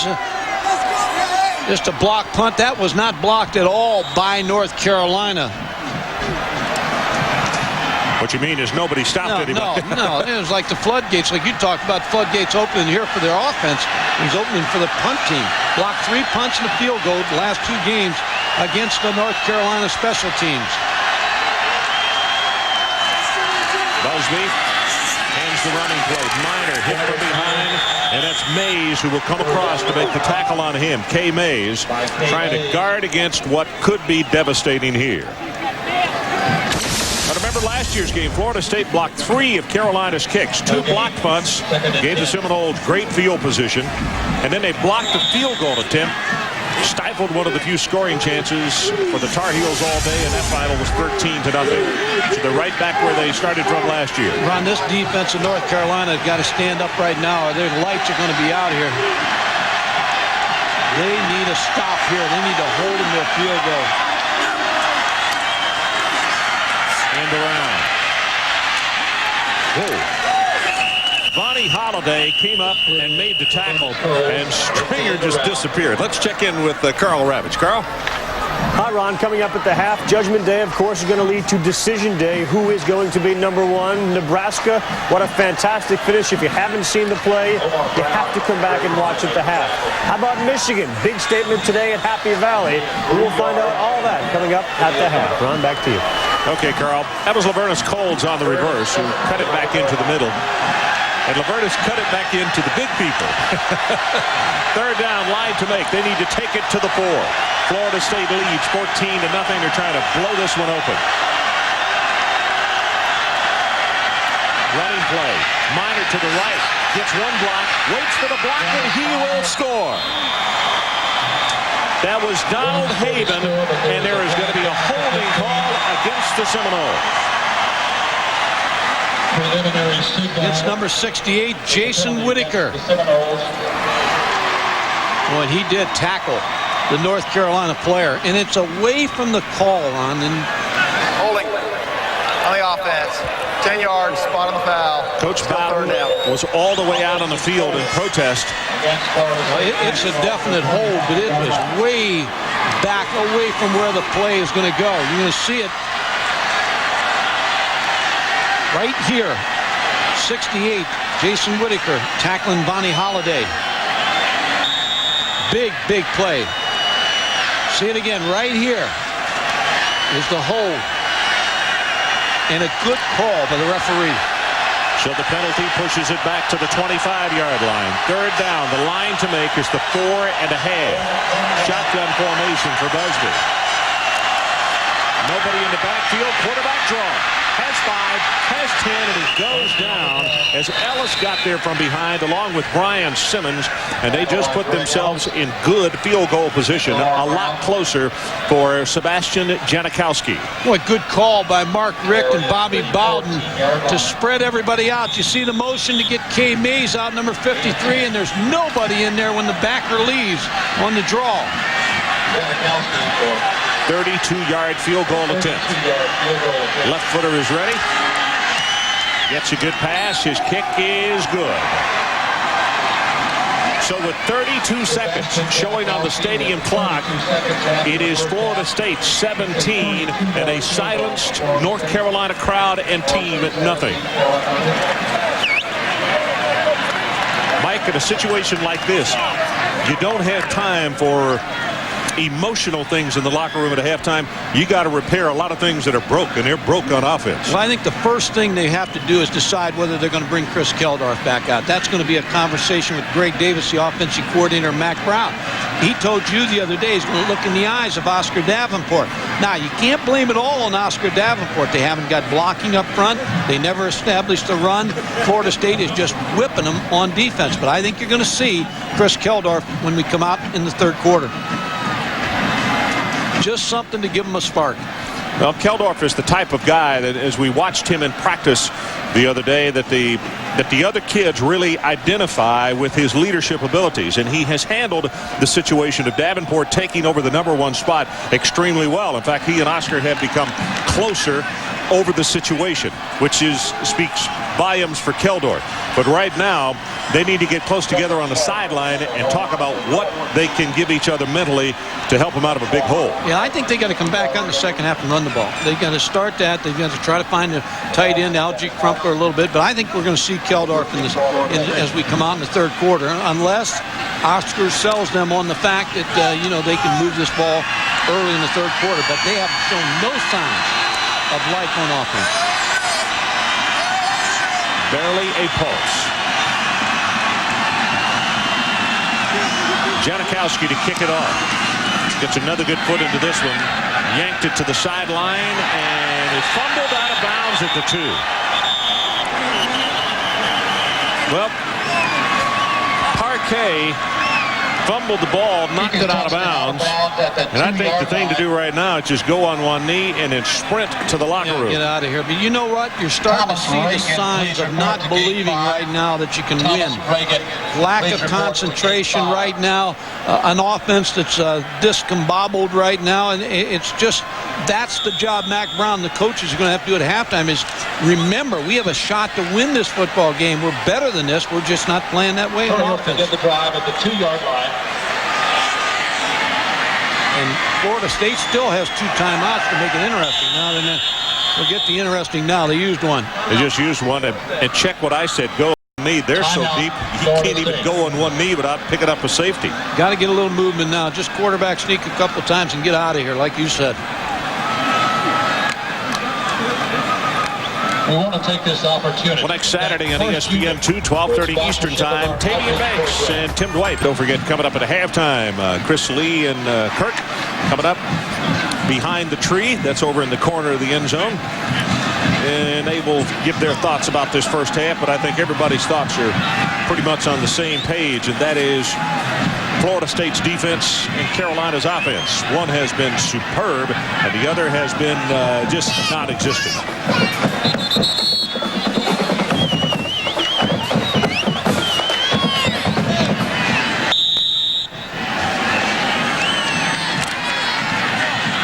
seconds left in his opening half. And as Mike mentioned, Florida State still has one timeout left. That's what they'll do to go straight over the top with the quarterback sneak. And I think Florida State will just let the clock move because they know they can't stop it long enough to get it back anyway. So they're just content to get out of here, too, at half. Florida State's defense has risen to the occasion. 13 seconds, 12, and that man right there, Mickey Andrews, the architect of that Florida State defense. And you're not going to see him smile right now, maybe even at the end of the ball game, but he's smiling inside because his lads have performed extremely well. It is halftime here at Chapel Hill. As they head to the locker room, our score, the Seminoles 17 and North Carolina nothing. Now with the Buick Century halftime report, let's join Carl Ravitch. Judgment Day, Ron. Nebraska's helmet survives, but the other white one there, Penn State, gets knocked for a big-time loop. Welcome, everybody, and coming up on the Century by Buick halftime report, much to do on Judgment Day. The judges so far this season have been unkind to Penn State. That should continue when the latest poll comes out. Nebraska, what a fantastic finish they had. You have to see it to believe it. Talk about immaculate receptions. There was another one in this game. Michigan storms into Happy Valley and storms out unbeaten. They, right now, have the inside track to the Rose Bowl. Florida State up on North Carolina 17-0. Top 25 update, the Pac-10 is the speed. That's a freshman. James Jackson. 77 yards. 78 yards. 24-13 at that point, but Virginia Tech now 27-19 as they appear to be holding on in Blacksburg in the fourth with about Happy Valley. Nobody really thought Columbia, Missouri was a spot for a potential upset, except perhaps the Missouri Tigers, who have won 3 in a row, put big points on the board, and they bring a pass-happy attack. Remember, you got to go back to the Central Florida game, last time that perhaps a Nebraska team faced a team this effective through the air. Corby Jones finds Eddie Brooks, 38-31 Missouri late in the fourth. Final seconds of regulation. Scott Frost. Matt Davison takes it off the turf. Watch it again. The pass would originally be designed for Chevin Wiggins, number 5. Wiggins drops the ball, and then it deflects off his feet. If he intentionally kicked it, it's a flag on Nebraska. 38-38 at the end of regulation, and then Scott Frost. Fourth touchdown of the day rushing. Cornhuskers up 45-38. Missouri trying to convert on their own 4th and 7 in overtime. Corby Jones, who is absolutely outstanding, this time cannot avoid the sack. Nebraska a winner, 45-38. Though they knew coming in they needed to put up big numbers, this did not accomplish that goal, but it does accomplish the real goal, which is to stay unbeaten. They are now 9-0. And of course, Scott Frost, the hero of the game, a game that went not very much the way Nebraska had anticipated. A big step back in the polls. Here come the Nittany Lions at home against fellow unbeaten Michigan. First quarter, 3-0 Michigan. And the story of the day, the maize and blue are in the face of the big blue. Glenn Steele takes down Mike McQuarrie. First quarter, same score, Anthony Thomas. 10-0 Michigan. They came in. They were upset by some of the things Mike McQuarrie had said, which were we were going to just go at the side of Charles Woodson. Oh, here they go at the side of Dadrian Taylor, and he lays out Bob Stevenson. Brian Griese, composed, poised, never appeared rushed. With his foot slipping, he still regains and finds Charles Woodson. Michigan up 17-zip. They roll. Final score 34-8. They hold Penn State to 169 yards of total offense, 38 in the first half. And that Michigan offense, I mean, we talk about that Michigan D, but the Michigan offense, 460. Here's how the coaches poll looked coming into the day. Nebraska had a very solid lead, 77 points ahead of Florida State and 153 points ahead of Michigan. The Wolverines had only 2 first-place votes. Now, obviously, the first-place votes that Penn State was getting will be up for grabs, but that's a big margin, guys. 153 points would be a lot for Michigan to make up most, if not the vast majority of those coaches voting Nebraska #1 would have to change to Michigan. Yeah, first of all, you look at this game tonight, you're seeing on ESPN, Florida State looks very, very good on defense, just flat out dominating North Carolina. The game this afternoon, the Michigan Wolverines, very big win for Lloyd Carr. A lot of people questioning his program earlier this year. He has come out, his team has come out firing. To me, after this weekend, the Michigan Wolverines are the #1 team in the country. They are back to playing Michigan football. They look great. Well, Kirk, first of all, God must have been watching on Judgment Day in heaven, and he must be a Nebraska fan, because that's the only way that play could have happened for Nebraska to win the football game. But I think with that play, they will stay #1 because they're so far ahead. But I'll tell you what, the other guys are starting to catch them little bit by little bit. Well, the margin wasn't quite as big for the Huskers in the Associated Press poll. That might be the one where Michigan or perhaps Florida State could make the jump. Now to the guys who witnessed Michigan's dominance firsthand today. Mike Adamle.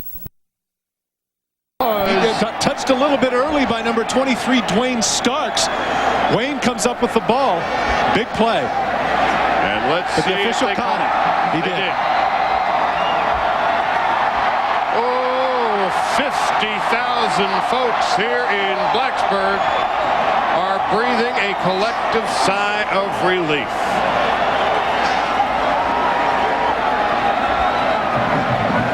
Well, if Butch could see the replay we're about to show you. Well, Butch is upset because of the fact. Now take a look at Starks right here. Now watch the ball. Does it alter its course? Watch the left hand. It certainly does. It did alter its course. It was a good call by the official. I think the beef that Butch Davis had. The Florida State Seminoles over Carolina 17-zip. Look at this, 0 for 7 on third downs. You can't keep the change. 4 sacks by Florida State.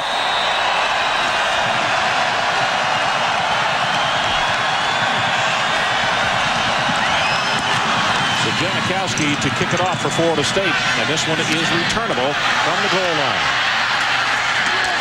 Parquet. And he gets wrapped down hard, shy of the 15. Let's check in with Adrian Karsten. Adrian? Ron, thanks very much. Oscar Davenport will start the second half at quarterback for the North Carolina Tar Heels. But from Mack Brown, his words are, he may not be in there for very long. He will be able to tell by the look in Oscar's face after he comes out after that first series whether or not he has the leadership to make these guys believe that they can win this game. There's still a phobia here, Ron. They may not be sure that they can beat the Seminoles, and they've got to get over that. Well, we'll see if this is a wise decision. I'm not sure. Well, I think it is, because you got to go back to the original game plan. This first drive is very important. If you're going to make anything happen, it's got to be in this first drive. Linton, 8 yards, 9, and very close to 10 yards on the first play of the second half. Here were some of those first half woes. Davenport to throw, got hit. That's called a fumble. Wadsworth picks it up, and then he lateraled it. And this interception right here. So they come out and run the ball, and it will be called a 10-yard pickup on the opening play of the second half. So that's the second first down of the ball game by the offense of North Carolina. Total 3. Play action, going to go on top. Got the reception. Flag is down. L.C. Stevens covered by Samari Roll, but not closely enough. And he almost broke it away for the touchdown. 33 yards.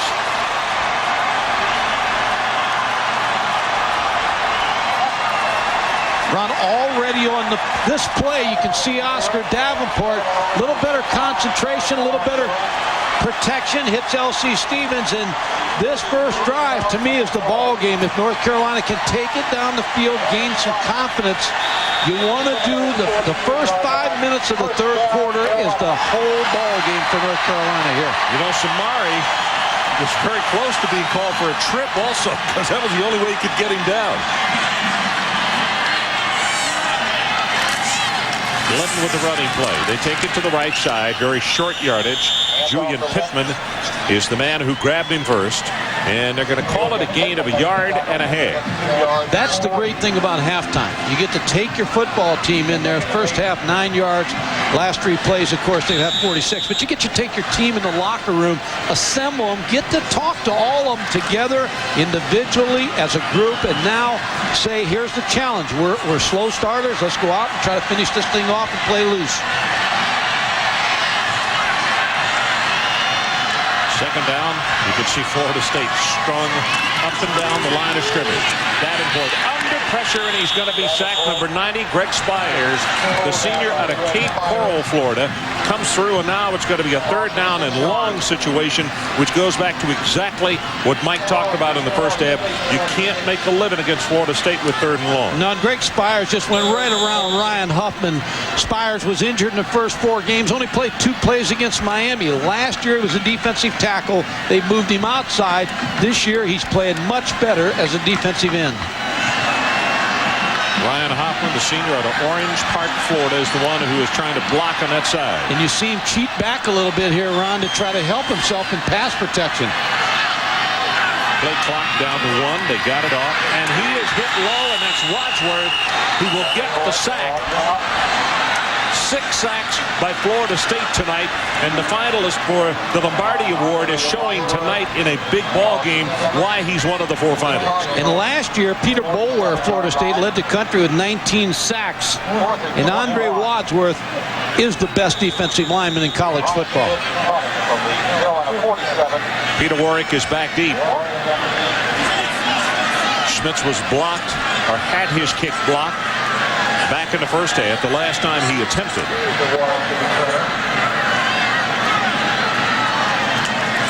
Florida State's looking for a fake, weren't they, Mike? Yes, they were. Punt safe.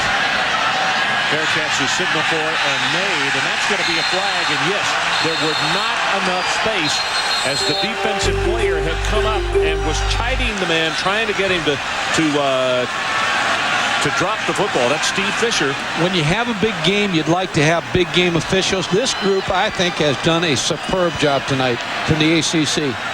What they're trying to prevent by doing that is watch how close he comes to him, and it's run-bys.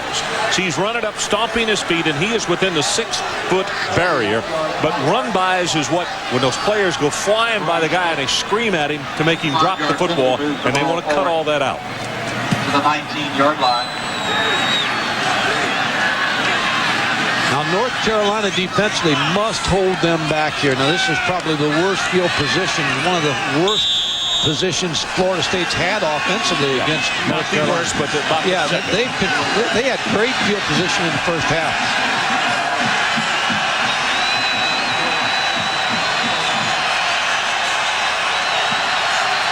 Carolina packs it up at the line of scrimmage, the running play, and Travis Minor hit by Russell Davis. You could see Vonnie Holiday, also number 90, who was pressuring, who beat his man. It was trailing down the line of scrimmage.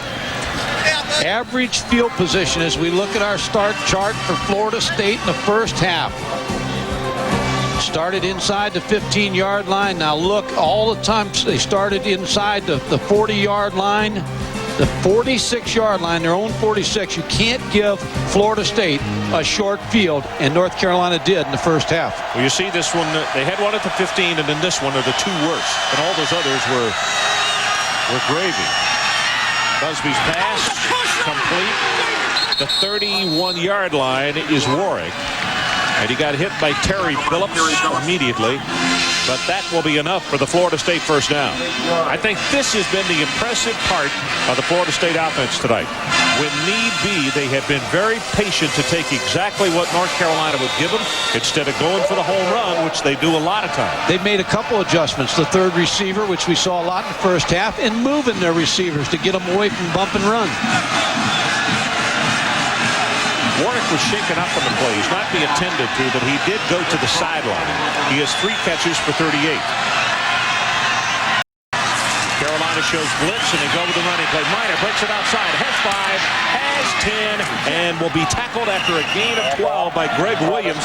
He came very close to running by the blitzing players and taking it the distance. Well, Florida State is just the opposite of most teams in the country. They throw the football to set up the run. When you throw the football, you have some success, and then all of a sudden you run the football, you give it to Travis Minor, you catch him inside, you get good blocks on the linebackers, you're in the secondary, and you get a big gain.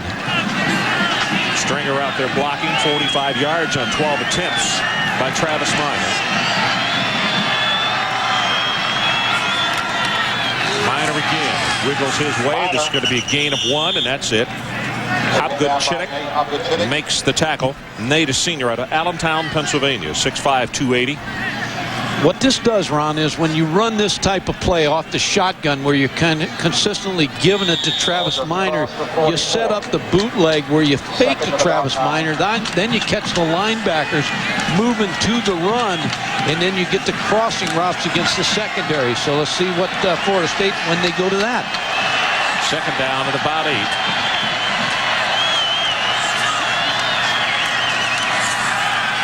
Busby, near sideline, Warwick, and that's a push-off, and there will be no flag as he's still on his feet and finally pushed out of bounds on the near sideline. And I think when you look at the replay, Warwick pushed off the defensive back to gain his open situation. Doesn't look to me that Robert Williams has come in this ball game now, unless I'm missing him out there somewhere. But this is a backup, Terry Billups, number 25, trying to cover Peter Warwick. I do not see Robert Williams in there, so they've got Billups in there as a backup now.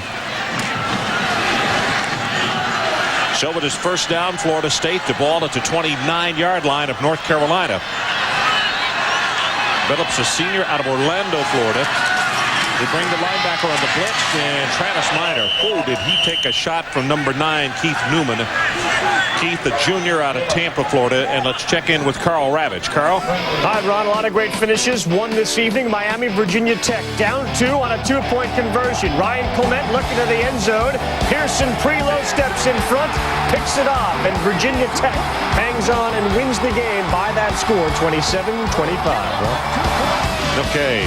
As we come back to live action, here's Williams on the sideline, and he is being checked over on the sideline, and he's kind of motionless right there, Mike. That's a tough loss because now you got one of the best corners in college football against this receiver group on the sideline. Minor breaks it through inside the 25, and he's very close to the 20-yard line as Newman makes the tackle. And now slowly but surely on this drive, Florida State putting the run to use. And folks, there's going to be a stake in the heart if they continue to do this quickly. You know, I made a statement early in the first quarter with Michigan score over Penn State. They may hurdle Nebraska. Forget about hurdling Florida State. I mean, they may hurdle everybody themselves. It probably is the #1 football team in the country the way they're playing tonight. Florida State is awesome on defense. This is 4 times on this drive that they have used the run. Trying to run the clock, trying to establish the run, which will just open Busby more. Minor gets the pitch, gets the block from the fullback, Abdullah, but not enough, and he'll be tackled. Davis and Omar Brown came up. It's going to be short, so it'll be 4th down at about 2, and Bobby Bowden does not hesitate. His kicking unit comes on the field. Well, the stake's not in the heart yet. They're still alive. Good defensive play there.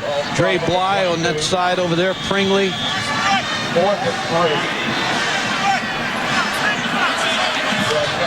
Oscar Davenport on the sideline as this attempt will be 40 yards for the left footer, Sebastian Janikowski. Let me say, they better be ready for a fake also. Good pass, plenty of distance, and plenty of accuracy on the kick. He splits it. So there's a timeout on the field. 6:58 left in the 3rd quarter. Florida State extends their lead 20-0. Quarterbacks on the sideline. Davenport on the left, Keldorf on the right. Mike, at halftime, I saw Dean Smith down in the Carolina basketball booth. A typical coach. He said, Ron, we can come back. I said, Coach, do you think so? He said, I really do, but right now I think we're a little in shock at just how good they are. They're all good. They put on a show tonight. Antoine Black with this return just beyond the 5-yard line, and he will take it to the 22. And let's check in with Adrian Parston on an injury report. Adrian? Have the injury report shortly. I want to tell you about Chris Keldorf. Apparently, he is not going to go in the game now because Oscar Davenport won the confidence of Cleve Bryant and Mac Brown in that first drive, so he's going to stay in the game. Now, on Robert Williams, good news. They were afraid that he had pulled his hamstring, but apparently just a bruise. They massaged it. He's back up and running and should be back in the game shortly. Okay, Adrian, thanks. Adrian on the spot for us. Something about Chris Keldorf, he is a team guy all the way. As you're looking at Williams, who we hope gets back in this ball game.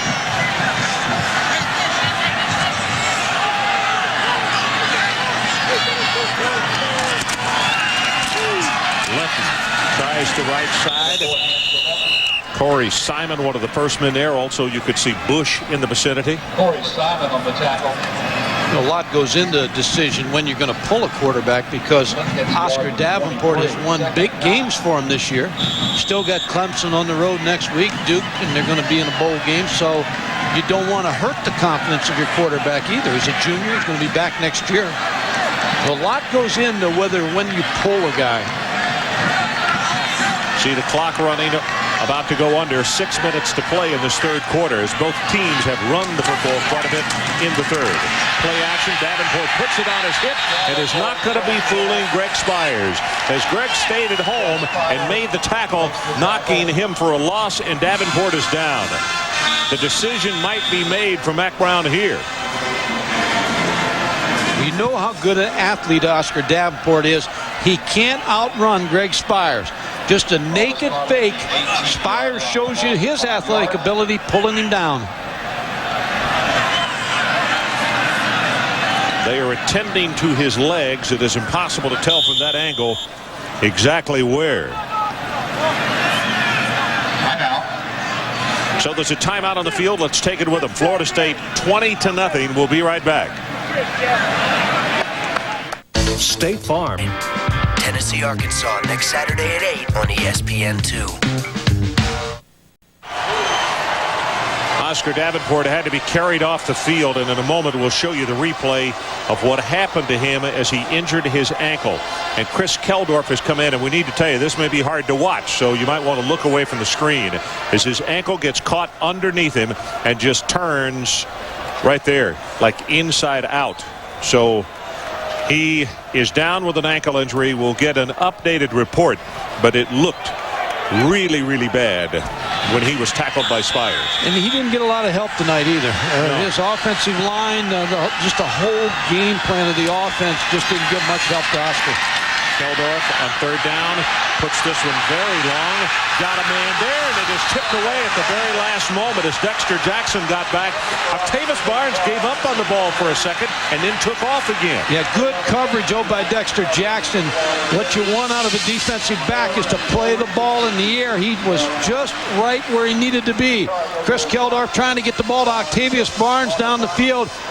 And you can see Dexter Jackson come back, found the football, deflected it away from Octavius Barnes. Dee Feaster is the deep man this time as Smith stands back to kick at the 4-yard line. Seminoles rushing one more player on the field at the last moment.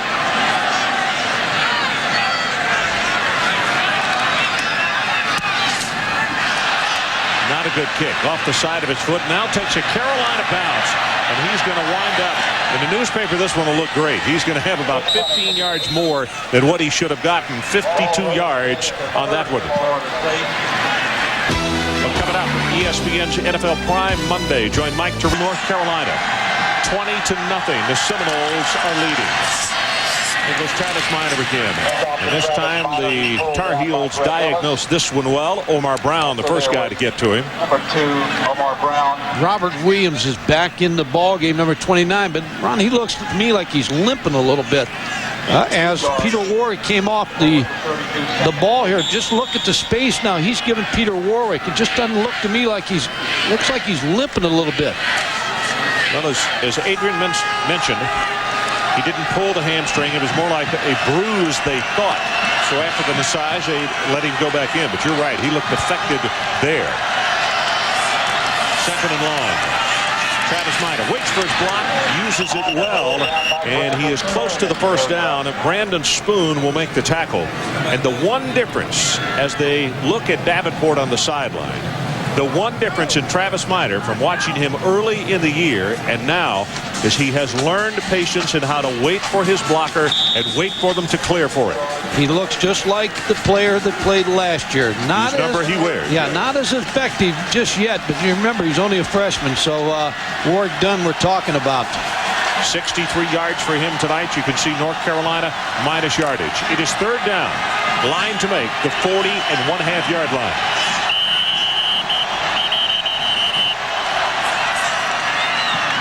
North Carolina couldn't get lined up, Ron, taking the timeout. show this timeout on the field. Let's take it with them. 4:01 to play. Third quarter. Florida State continues to lead 20-0. The fastest growing. Smith watching this ball game tonight. I visited with him at halftime, as I mentioned to you. I told him, I said, you look relaxed. He said, always look relaxed, Ron. And I said, I think even more so in this ball game.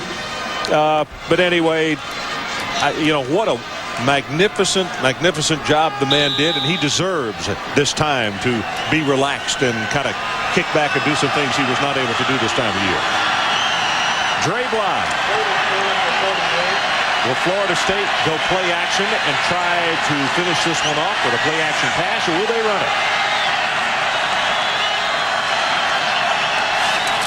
Yep, they'll try to run it. Minor back into the boundary, and he didn't get it. That's Brandon Spoon, number 44, a young fellow that they think is going to step right up and be one just like Simmons and Kay Mays and Keith Newman. Yeah, there's no doubt he's an outstanding defensive lineman, and when you look at this ball game tonight, you say, well, maybe North Carolina didn't measure up, but this defense in North Carolina is one of the better defenses in the country. They played well enough on their side of the ball. They just didn't get any help, didn't get any field position help, and it's just tough to play the entire ball game on defense.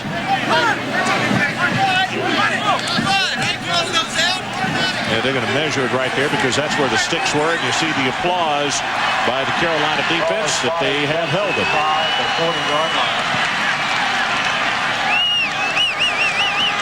Florida State trying to run the football more in the second half, get the clock going because they know they've dominated the offense. There's no threat of North Carolina on offense, so try to run the clock. This kick fielded by Bly at the 21.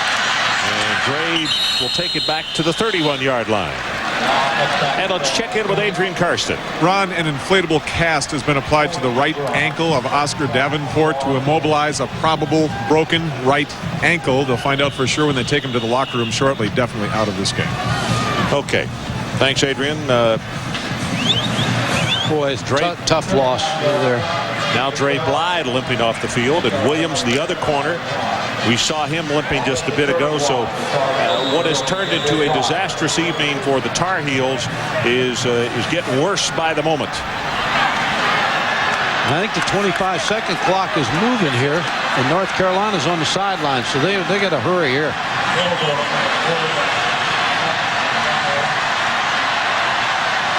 There it is, 6 seconds, down to 5.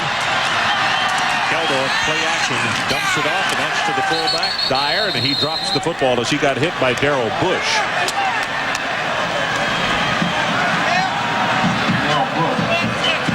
This Florida State defense tonight has been one of the more dominating defenses I've seen in college football. And they have just drawn a line and said, you're not getting any yardage. And Mickey Andrews' defense has, they could die. It's almost like they're in the huddle. They just have dominated entirely. That's Dyer in motion away from the line of scrimmage. 2nd and 10. Keldorf under pressure, and he's going to be sacked, and that's Greg Spires. Boy, the two defensive ends tonight have just done anything they really wanted to do.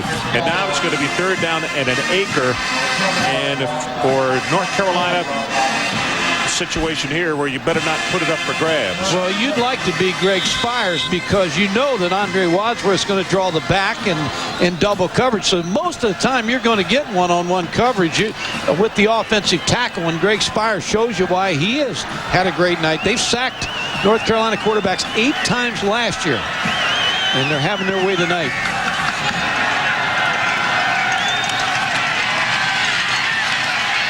Keldorf over the middle, has it complete. Brown was looking to get hit and lost his balance. If he pulled his head up, he might have picked up even more yardage. And you can see the frustration that they've had offensively. Nate Brown just kind of clutching the ball there at the end of the play. running a crossing route. They get good protection. Nate Brown zone coverage by Florida State. Darrell Bush is right behind him. You see the frustration as he comes up. Chris Keldorf trying to give him that little spark here with 2:05 in the third quarter to just stay alive in this ball game. This is an outstanding young man. You can tell he has a great throwing motion. Has not played nearly as well this year, but Mike's right. He is one of the spark plugs in this ball club. Puts this ball up too far and intercepted, but out of bounds. Samari Roll came down with it, but he did not come down inbound. And that's what you have to be so careful of against a secondary like Florida State, as Oscar Davenport is loaded up, and they will take him into the locker room. As Adrian said, they have the air cast on, and they will x-ray him to see if that ankle is in fact broken. Well, we wish him the best.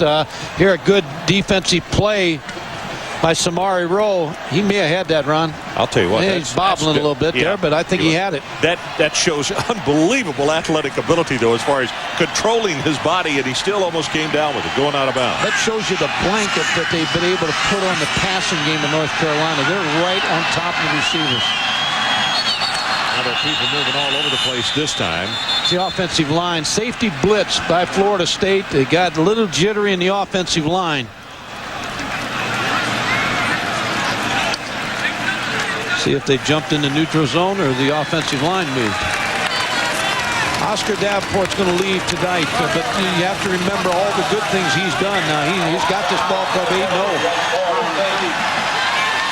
And he was against a great defense. Let's check in with Adrian Karsten. Adrian. Well, his replacement now, Chris Keldorf. Interesting story here. He is only the second junior college transfer ever signed by Mack Brown. Had the chance to go to 6 other Division I programs, 2 of them top 20 teams, but Mack was so impressed with the way he comes into the game and plays like he's been playing for a full quarter or 2. Went to Dean Smith's basketball camp back here in '91 as well. Said that's when he fell in love with the pine trees and the blue of Carolina. That running play going to go for nothing. Greg Spires again. I'll tell you, Spires and Wadsworth have just, it's like they're more than one, 85 and 90 on the field. Well, remember, Bo Ware and Renard Wilson, I mean, they're playing the same way as those two played last year and dominated the ACC. Good play by Spires. Now, Ron, the problem you get with Chris Keldorf is if Mickey Andrews, you figure Mickey Andrews is going to come after him. He doesn't have the mobility that Oscar Davenport has at the quarterback position, so I'd look for a lot of blitzes from here on in to Chris Keldorf. Carolina's 1 of 10 on third down conversions. Under a minute to play, third quarter. Zings this one complete and hit immediately and thrown back by Dexter Jackson. Nate Brown made the catch, but he was under all kind of duress, and it's 4th down. Just, again, tough coverage where you're man-to-man coverage. You get a blitz, and the defensive backs, Dexter Jackson just sitting on the route. Here comes the blitz. Here's Jackson sitting on the route. Right here. Making the tackle short of the first down. 4th down, and Carolina will go for it. Line to make is the 35, and the crowd will let you know.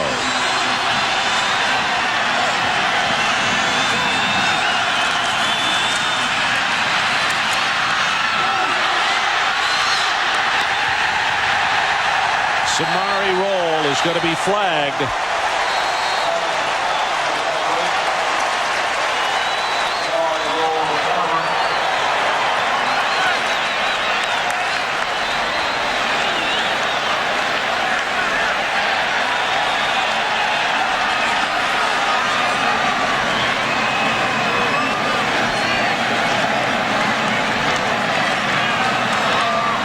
I don't think there's any doubt.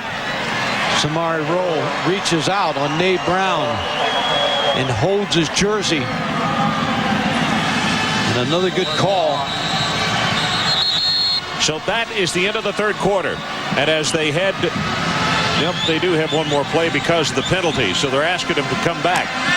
But if Carolina doesn't do something on this play right here, as they are asking him to come back on the field, that's the reason for the holdup right now. If they do, Mike, it'll be 7 straight quarters that Florida State has shut out North Carolina. Talk about big games, yeah. They made this a sod game tonight, so they put the importance on this game. quarter of 95 was the last time North Carolina scored on the Seminoles. You can say that about a lot of teams now. They may have not gone back to 95, but it's hard to score on this football team. Well, with the penalty, and you can't end the quarter on a penalty, so it's first down at the Seminole 25-yard line.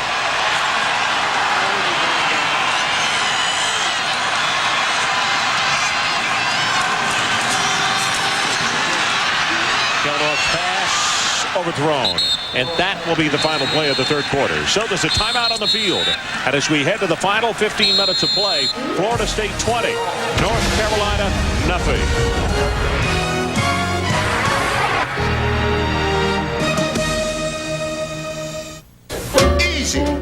And for 7 straight quarters, Carolina has been shut out by this Florida State defense.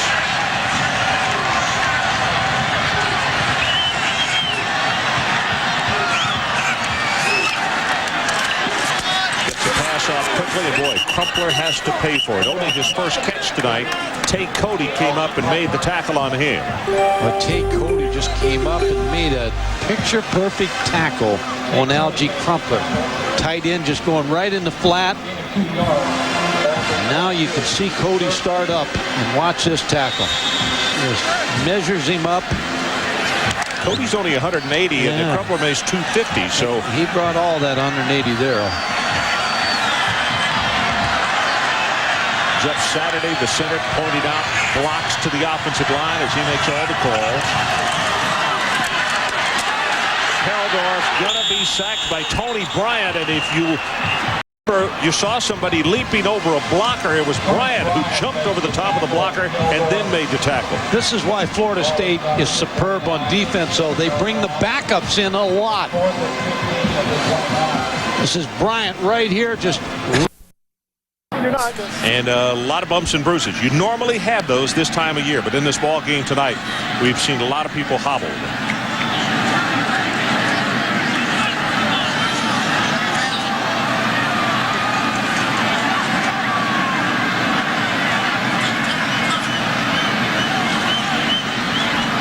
And let's check in while we have a delay here with Carl Ravitch. Carl? Hi, Ron. Of course, the Heisman race still hot and heavy. Peyton Manning had a good day, as did Charles Woodson. How about Ricky Williams for Texas? Followed up big time in his quest to go over 200, 5 straight weeks, 20 carries, 77 yards. Meantime, the Pac-10 picture a little muddled after Washington loses. Arizona State takes care of California, 28-21. Okay, Carl, well, finally, the injured player is Robert Williams. They got him out of that maze of players, and they are taking him right to the locker room. Yep, they really are. And Mike, either that, maybe he did pull the hamstring and it's stiff, it's tightened up on him because of the cool night. And he was limping around, so he was affected by that. Reggie Love will replace him. You'll find beef, master frying, Domino's Pizza, High School Coca-Cola. So if you just joined us, the situation 12:25 and the clock is running. That's what we have left in the ball game. Florida State 20 and North Carolina 3. And it's a 2nd down and 5 for the Seminoles. 4 at the 39.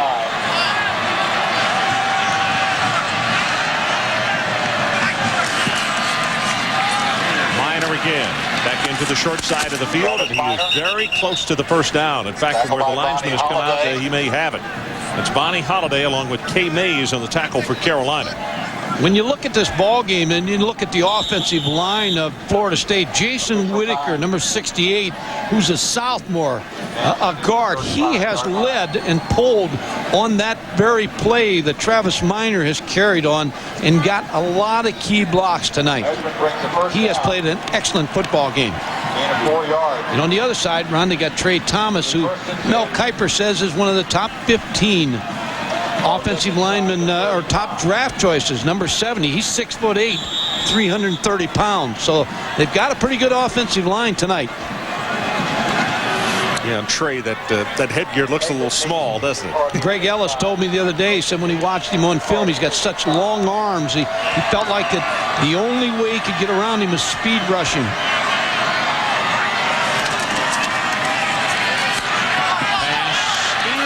pass thrown short inside the 15-yard line, and he stepped out of bounds, and they'll say right at the 15-yard line. How many times do you see that? The ball was underthrown.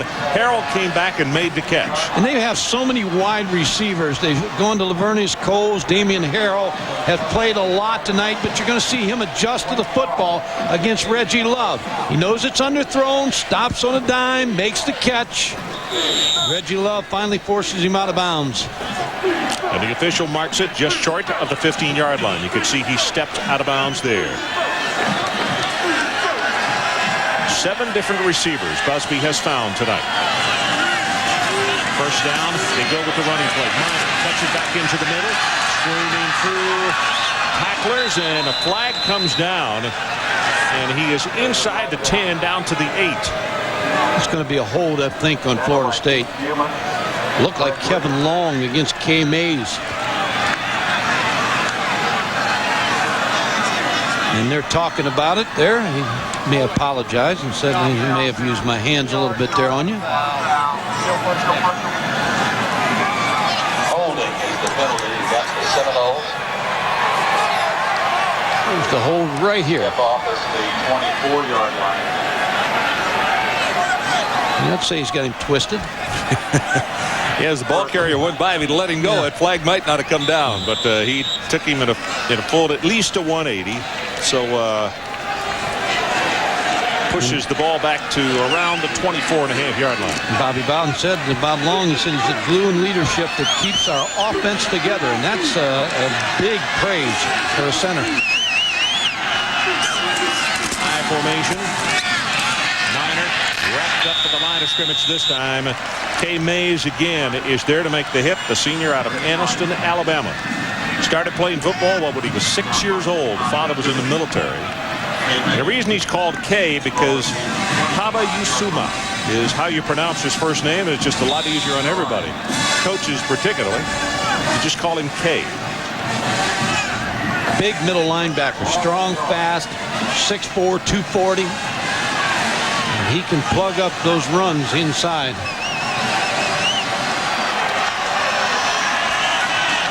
Eighth tackle by Kay Mays tonight. They go from the shotgun. Busby. He got hit as he got it away, and the pass incomplete at the 2-yard line. Greg Ellis with the big rush. And the crowd over there wanted to push off on the receiver. Greg Ellis has not quit on his pass rush on Thad Busby tonight. He's been in there several times. Tried to play Pee Wee League football when he's in the 5th grade, but he weighed 20 pounds over the limit, so he didn't get to play. And his mom told him, said, your time will come. And he will be one of the top picks as a defensive lineman. Well, interesting tonight that we have 2 of the 4 finalists for the Lombardi Award down in Houston this year. Greg, and of course, on the other side, Andre Wadsworth, the big defensive end from Florida State. Third down for the Seminoles. They need to take it to the 6-yard line to keep this drive going. Busby going to run right at the middle, gets a block, and Thad will be stopped at the 16-yard line. And now we've got pushing and shoving Dre Bly along with Laveranues Coles way down in the end zone.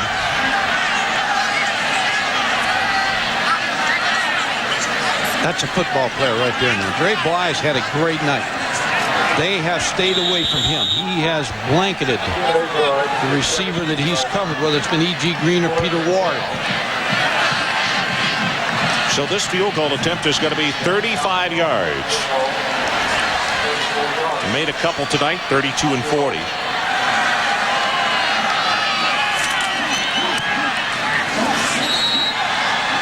Missed it wide right.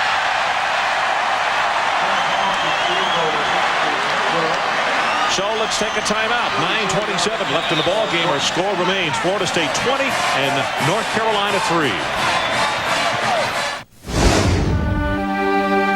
When you've lived 7 or 8 lives, you can make some pretty long-lasting. Ankle attended to. They're rewrapping him on the sideline. One defensive number that we should point out tonight is that Greg Spires, the defensive end, 5 tackles tonight and 4 are quarterback sacks. He has had an outstanding ball game as Andre Wadsworth has had. Wadsworth's got 4. 3 of those are quarterback sacks.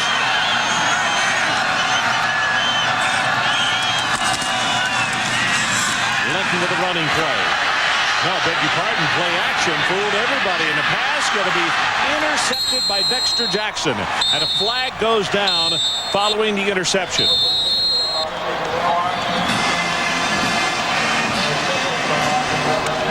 Chris Keldorf just led him too far in the middle of the football field.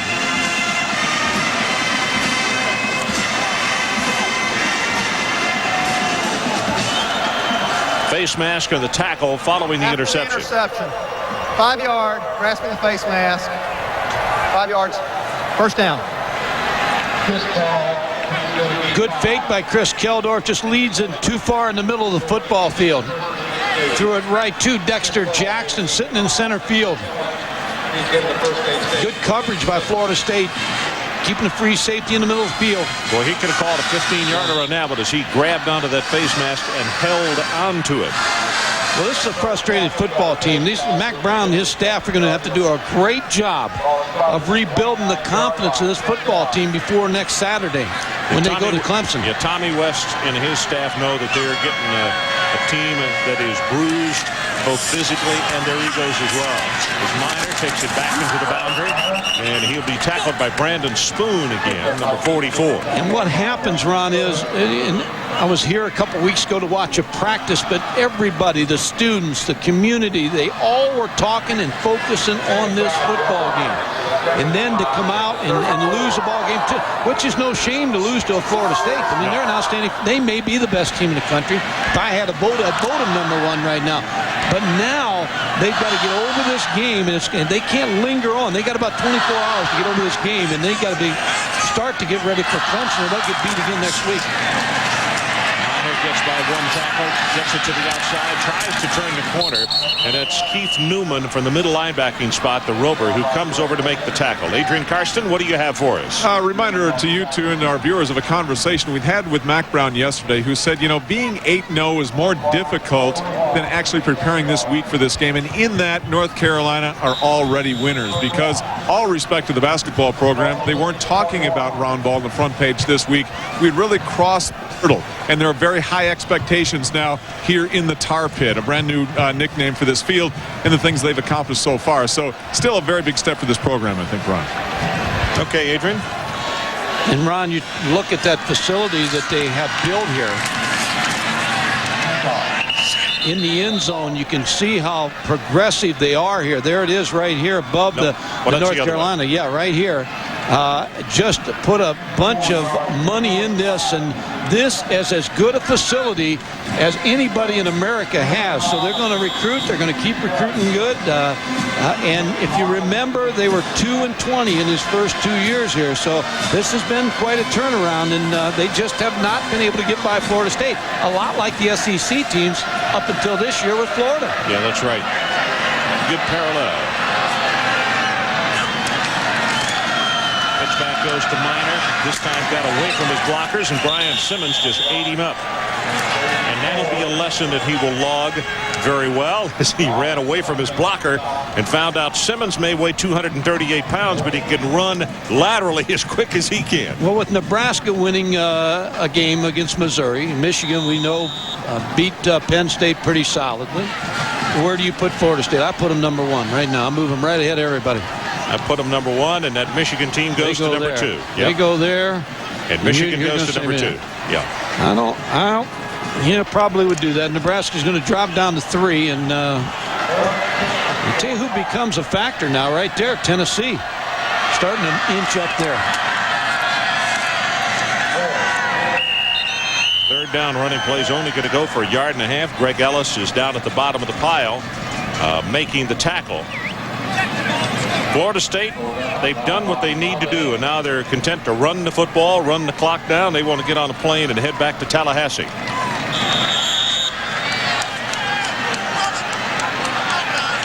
Sixth punt of the night for the Seminoles.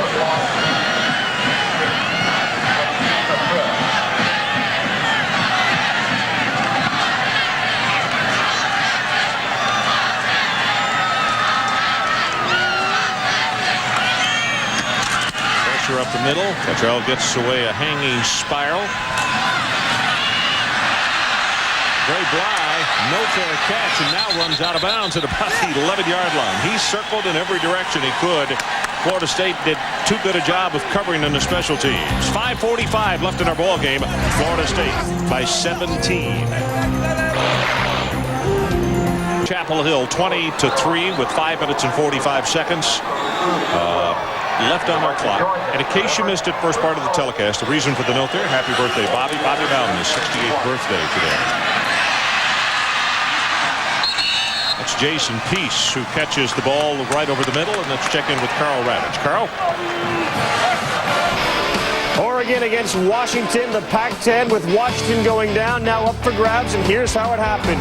Smith to Pat Johnson, and Akili connects.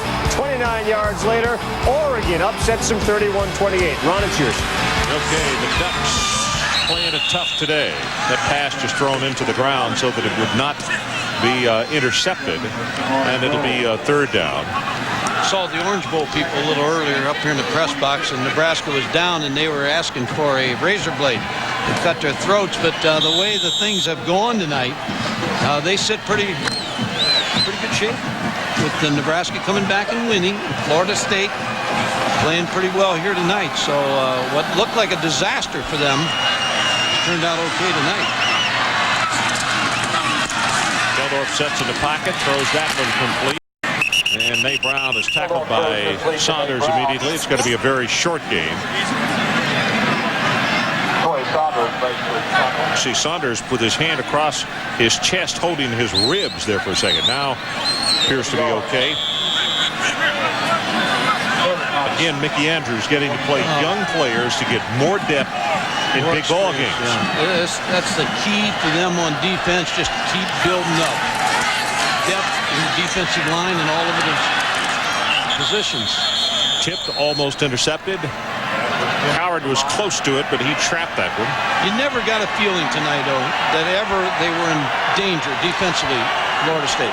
You're exactly right. Now, defensively, Carolina played well enough, particularly in the first quarter and a half. Early, they just wore it down. Yeah. But this bunch right here, they won this football game going away. They just never were challenged. And if you're going to beat this football team, Florida State, you got to beat their defense. 8-man rush at the line of scrimmage by the Seminoles on his punt. Let's see if they got the return on. If they come after him, they got the return on this time.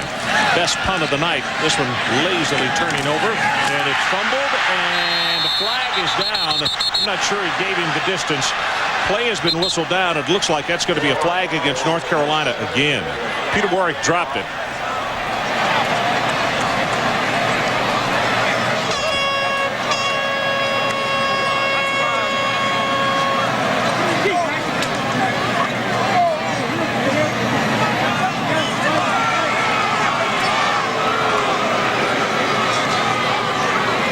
The call, Ron. Didn't give him enough room. It's number 34, Steve Fisher, a cornerback. Penalties against the Tar Heels for interference with catching the hit. So the penalty is going to push it to the 30-yard line. Busby comes back out to run the offense. 4 minutes and 40 seconds showing on the clock. Now, as Thad Busby entered the Heisman race now, because of his play tonight, he's directing his football team. I think he now becomes a factor in that race. I know one thing, regardless of what he enters, I hope, oh boy, this running play hit behind the line that Davis is there to just crumble that one as Minor could go nowhere. If nothing else, I hope the kid starts getting some respect, because when you only have one loss in almost 2 years as a starter, you know, it's got to stand for something. Well, last year, when he was the starting quarterback last year, lost one ball game, and then went into spring practice as a senior and had to win his job. Now, when you talk to him, he said, hey, I thought it was great. I had to win the job. I showed a toughness and a fight, and I kept it over into practice and into the season. So that probably helped him. But I don't know of many seniors that go into their senior year having a great year that he had last year and then have to win their job back, but he did. Here's Minor right at the middle, cuts it to the outside, and will take it to the 30, which is the original line of scrimmage. Yeah, I think Florida State also is very fortunate to have a young man of his quality and temperament and personality, because he handled that, along with other very testy situations, extremely well. We were talking about him before the game tonight. You said his heart was pumping, but he shows a calm and a poise that has got to be good as far as the other 10 people he's out there in the field with. Well, as your quarterback, you need to show leadership. There's the backup, Dan Kendra, who's an outstanding athlete also. And then there's Chris Winkie, number 16, who's the third-team quarterback. So they've got capable replacements for Thad Busby. And this running play is going to be stopped short, so it'll be 4th down. Florida State will gladly punt it away as the clock is about to go under 3 minutes. There's Winkie right there. And you know, Ron, Florida State, they've got a ball game down the road that I think they're probably looking forward to, and because of their loss last year to Florida, to the Gators. So they'll be looking forward to that test. Wake Forest ahead, Jimmy Caldwell's team, and then at Gainesville for that big ball game and the revenge game.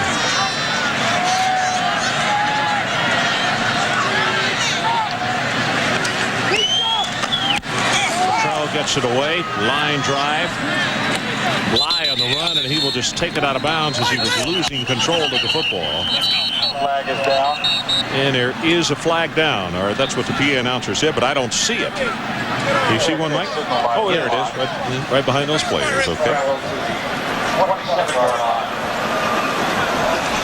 30-yard line.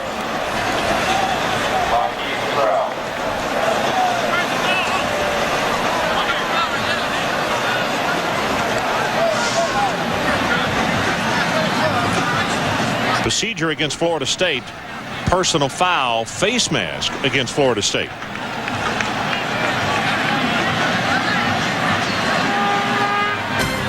Well, there's a ton of great college football still to see. Think about back when, before they joined the ACC, they'd take on all comers. You know, Kicking team, penalties decline. Personal foul, Nebraska face mask on the kicking team during the kick. 15 yards from the previous spot. Repeat, 4th down. So they'll kick it again, and they'll move it back to, what, around the 15-yard line. Now, to further your point, I think that's one of the reasons, the mentality of the staff, and it's a thing that has continued to be prevalent now that they have become a dominant program. Because they had to be road warriors and had to play so many people on the road, this coaching staff just believes, and the players believe, that they can play as well on the road as they can at home. And remember, now they went to places like Michigan, Notre Dame, Ohio State, and they never came back to Tallahassee. 30-20-yard line. But that's how they had to be. You're known by who you hang around with. And Florida State wanted to have that type of schedule. Now they're in the ACC. They still play tough schedule. James Robertson, please go to gate 6. James Robertson to gate 6. They'll kick it again, and this one not as long. End over end. Bly will get a chance. No, he fumbled the ball. And Florida State has gotten on the football at the 32-yard line. But Dre Bly was just trying to make something happen. Another flag down, too. This is going to be on Florida State, so they may punt it again. They're moving again.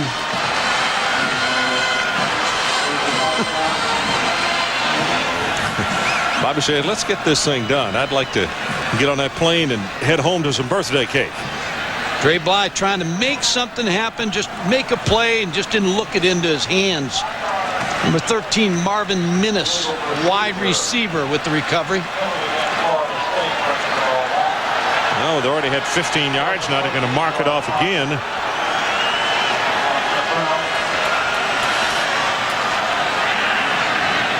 Now the line is the 15.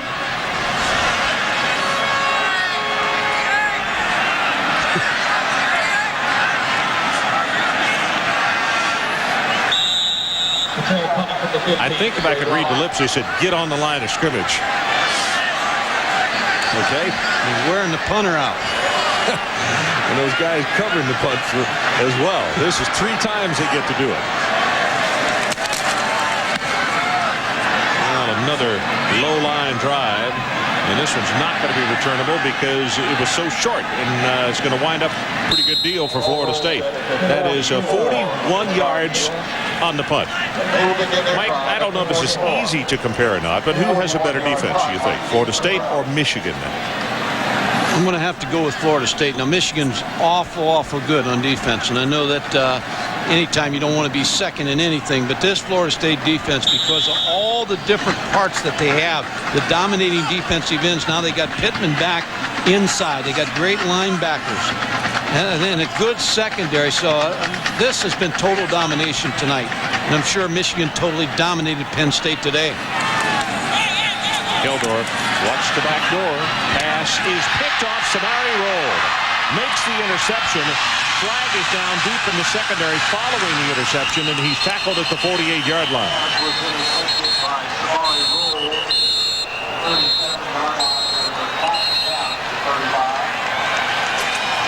Mickey Andrews and the defensive coaches of Florida State came up with a great game plan tonight against this Florida State offense, or against the North Carolina offense. There's Mickey. Still not smiling, Ron. He's not going to smile. Well, all those defensive coaches also, with the exception of Mickey, they were running out on the field telling the players to get off the field. Quit celebrating out there. Come celebrate on the sideline. And you could see once they got close to Mickey, he had a hug for Samari Roll, who makes the pickoff. And the difference in these staffs tomorrow, Ron, when North Carolina goes into work Sunday morning and looks at that tape, it's going to be a long Sunday tomorrow. Florida State gets a little easier to look at tape when you win, and you eat some hamburgers around the office, and a little more enjoyable than it's going to be for North Carolina tomorrow. The total offense for Carolina tonight is only 73 yards. They've carried the ball 25 times for a -28 because 9 sacks take 52 yards off that total offense. So, as you said, total domination, that's the only way to put it. Clock with 1:44 left in this one. Runs it for 7, maybe 8. Taken down by Joe Leggett. Well, tonight's Visa Players of the Game from Florida State. Thad Busby, 159 yards. It may not look like a great night, but he was the glue. I think he did the job tonight. 2 touchdowns, and he had the poise and kept them together. And K. Mays for North Carolina. As part of the continuing effort to further the development of amateur athletics, Visa proud to donate $1,000 on behalf of these 2 athletes to their school's general scholarship funds. There's K. Mays. You look into his eyes as Busby comes up on the 32-yard line. And he gives it to Abdullah's fullback, who breaks it open. He's up the sideline and is going to be tackled. And he got out of bounds, so it stops the clock for a moment. And Ron, the toughest coaching job that Mac Brown's going to have this season is going to be tomorrow, Monday, Tuesday, Wednesday, and Thursday before they go to Clemson, because he's going to have to get this bunch back up, because they are going to be deflated, because everybody's told them how good they are, and they were going to win this football game, and to get beat here, now he has to coach them back up. But see, they are at Clemson, and then they have Duke. And Duke pushed Clemson today down at Clemson, so neither one of them be easy. Now Florida State will simply kneel on the football. And the clock continues to roll. It's at 49 and now 48. It is a happy birthday for the 68-year-old from Tallahassee. And again, his football team will be at 9 victories. Bobby Bowden seems to have found the combination from a school that back in 1952 was a woman's school. All of a sudden it was changed to both men and women, co-ed, and since Bobby Bowden has come there from West Virginia, they have become a dominant force in college football. You know, Bobby feels good. He's taking pictures over there on the sideline. Oh, my. Well, the infectious smile is out and working now, but it should be. Clock is at 10, and they will not have to run any more plays. Florida State will remain undefeated as our final score. Florida State 20 and North Carolina 3. Stay tuned. The Residence Inn College Football Scoreboard is coming up next. And don't forget, next Saturday night, we'll join you from the SEC. 17th-ranked Auburn takes on 9th-ranked Georgia between the hedges. For Mike Gottfried, Adrian Karsten, and our entire ESPN crew, I'm Ron Franklin. This has been a presentation of ESPN, the worldwide leader in sports. Now let's join Carl Ravitch. Hi, Ron. Thank you very much. And the Residence Inn College Scoreboard Show kicks off. Judgment Day is over, and the powerhouses, many of them move on. Others have been destroyed, and now they go to the sod cemetery, just as Florida State now 8-0-1 against North Carolina and all. Room to breathe. And now, here's your host, Carl Ravitch. Well, Judgment Day in 2 words, not close. The 2 big games decided by 26 points and 17 points, and the one game nobody figured that would figure in Judgment Day ends up being the best game. Nebraska and Missouri. Last year in this game, it took Nebraska 10 minutes to score. Today, the final 10 seconds were the difference, or as the head coach of Missouri, Larry Smith, said, 1 stinking play. It didn't have an odor. It was a tremendous play. How'd they get there? Corby Jones had a huge day. 38-31 Missouri. Late in the 4th with that touchdown pass. Final seconds of regulation here in the last 10. Scott Frost to the end zone. Matt Davison is there. How did the true freshman come up with it? Take a look. Number 5 is Chevin Wiggins, the receiver. He gets hit in the numbers and then gets dropped. He'll ultimately kick the ball up. And there is Davison, 38-38. Immaculate reception, take 2. Scott Frost in overtime as Nebraska has the ball. He does what he does best. 12 touchdown. Huskers are up 45-38. Missouri trying to convert now on 4th and 7. Corby Jones escaped all afternoon, but not here. Sacked. Nebraska a victor, 45-38. Doubtful they will retain their #1 ranking.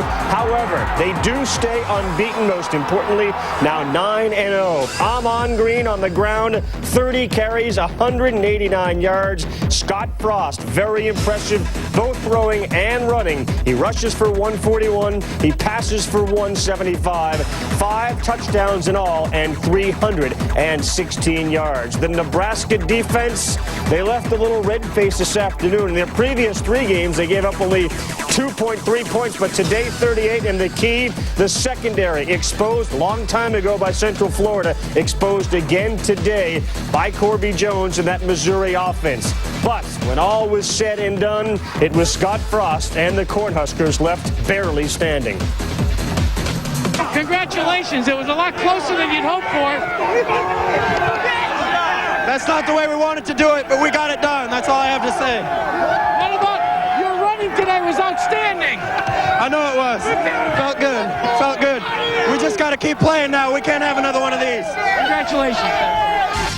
Judgment, Nebraska survive and advance. Penn State and Michigan, here come the Big Blue, but they were bowled over by a tenacious Michigan defense. Glenn Steele, Mike McQuarrie, down and out. Still in the first, it's 3-0. The freshman running back played like a senior. Anthony Thomas around the right side. He busts in, it's 10-0. More of that nasty Michigan defense. The hit of the day. Oh, Bob Stevenson gets laid out by Dadrian Taylor. Another look at it. Both laid down for a while. Both thankfully got up. Brian Greasy, quietly having an outstanding season. He keeps it himself, a 40-yard keeper, and that sets up this play. Greasy, Charles Woodson, after his 3rd offensive touchdown of the year, got it. He beats the D. What D? 17-0 Michigan. 3rd quarter, it's 24-0. Chris Howard, around the right side, great downfield blocking. Penn State missed tackles all afternoon. Michigan in cruise control as they win 34-8. Judgment, Michigan, rock solid. The final score, they hammer them by 26.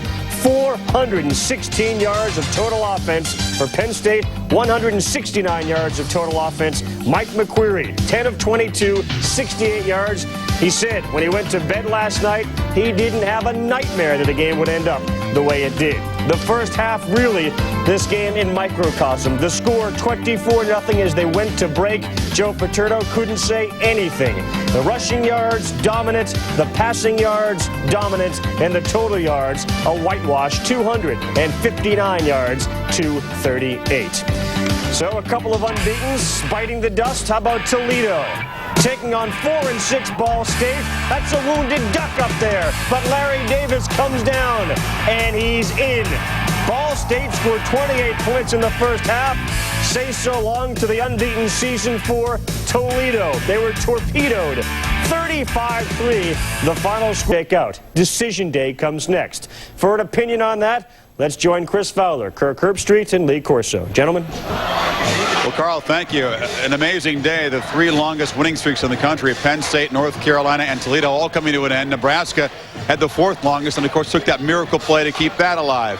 The 132 pollsters do have a lot to mull over overnight. Tonight here in Kenan Stadium, Florida State made its statement. The guys walked out of here carrying pieces of sod. It signifies a big road run. Let's take it back and put it in the sod cemetery.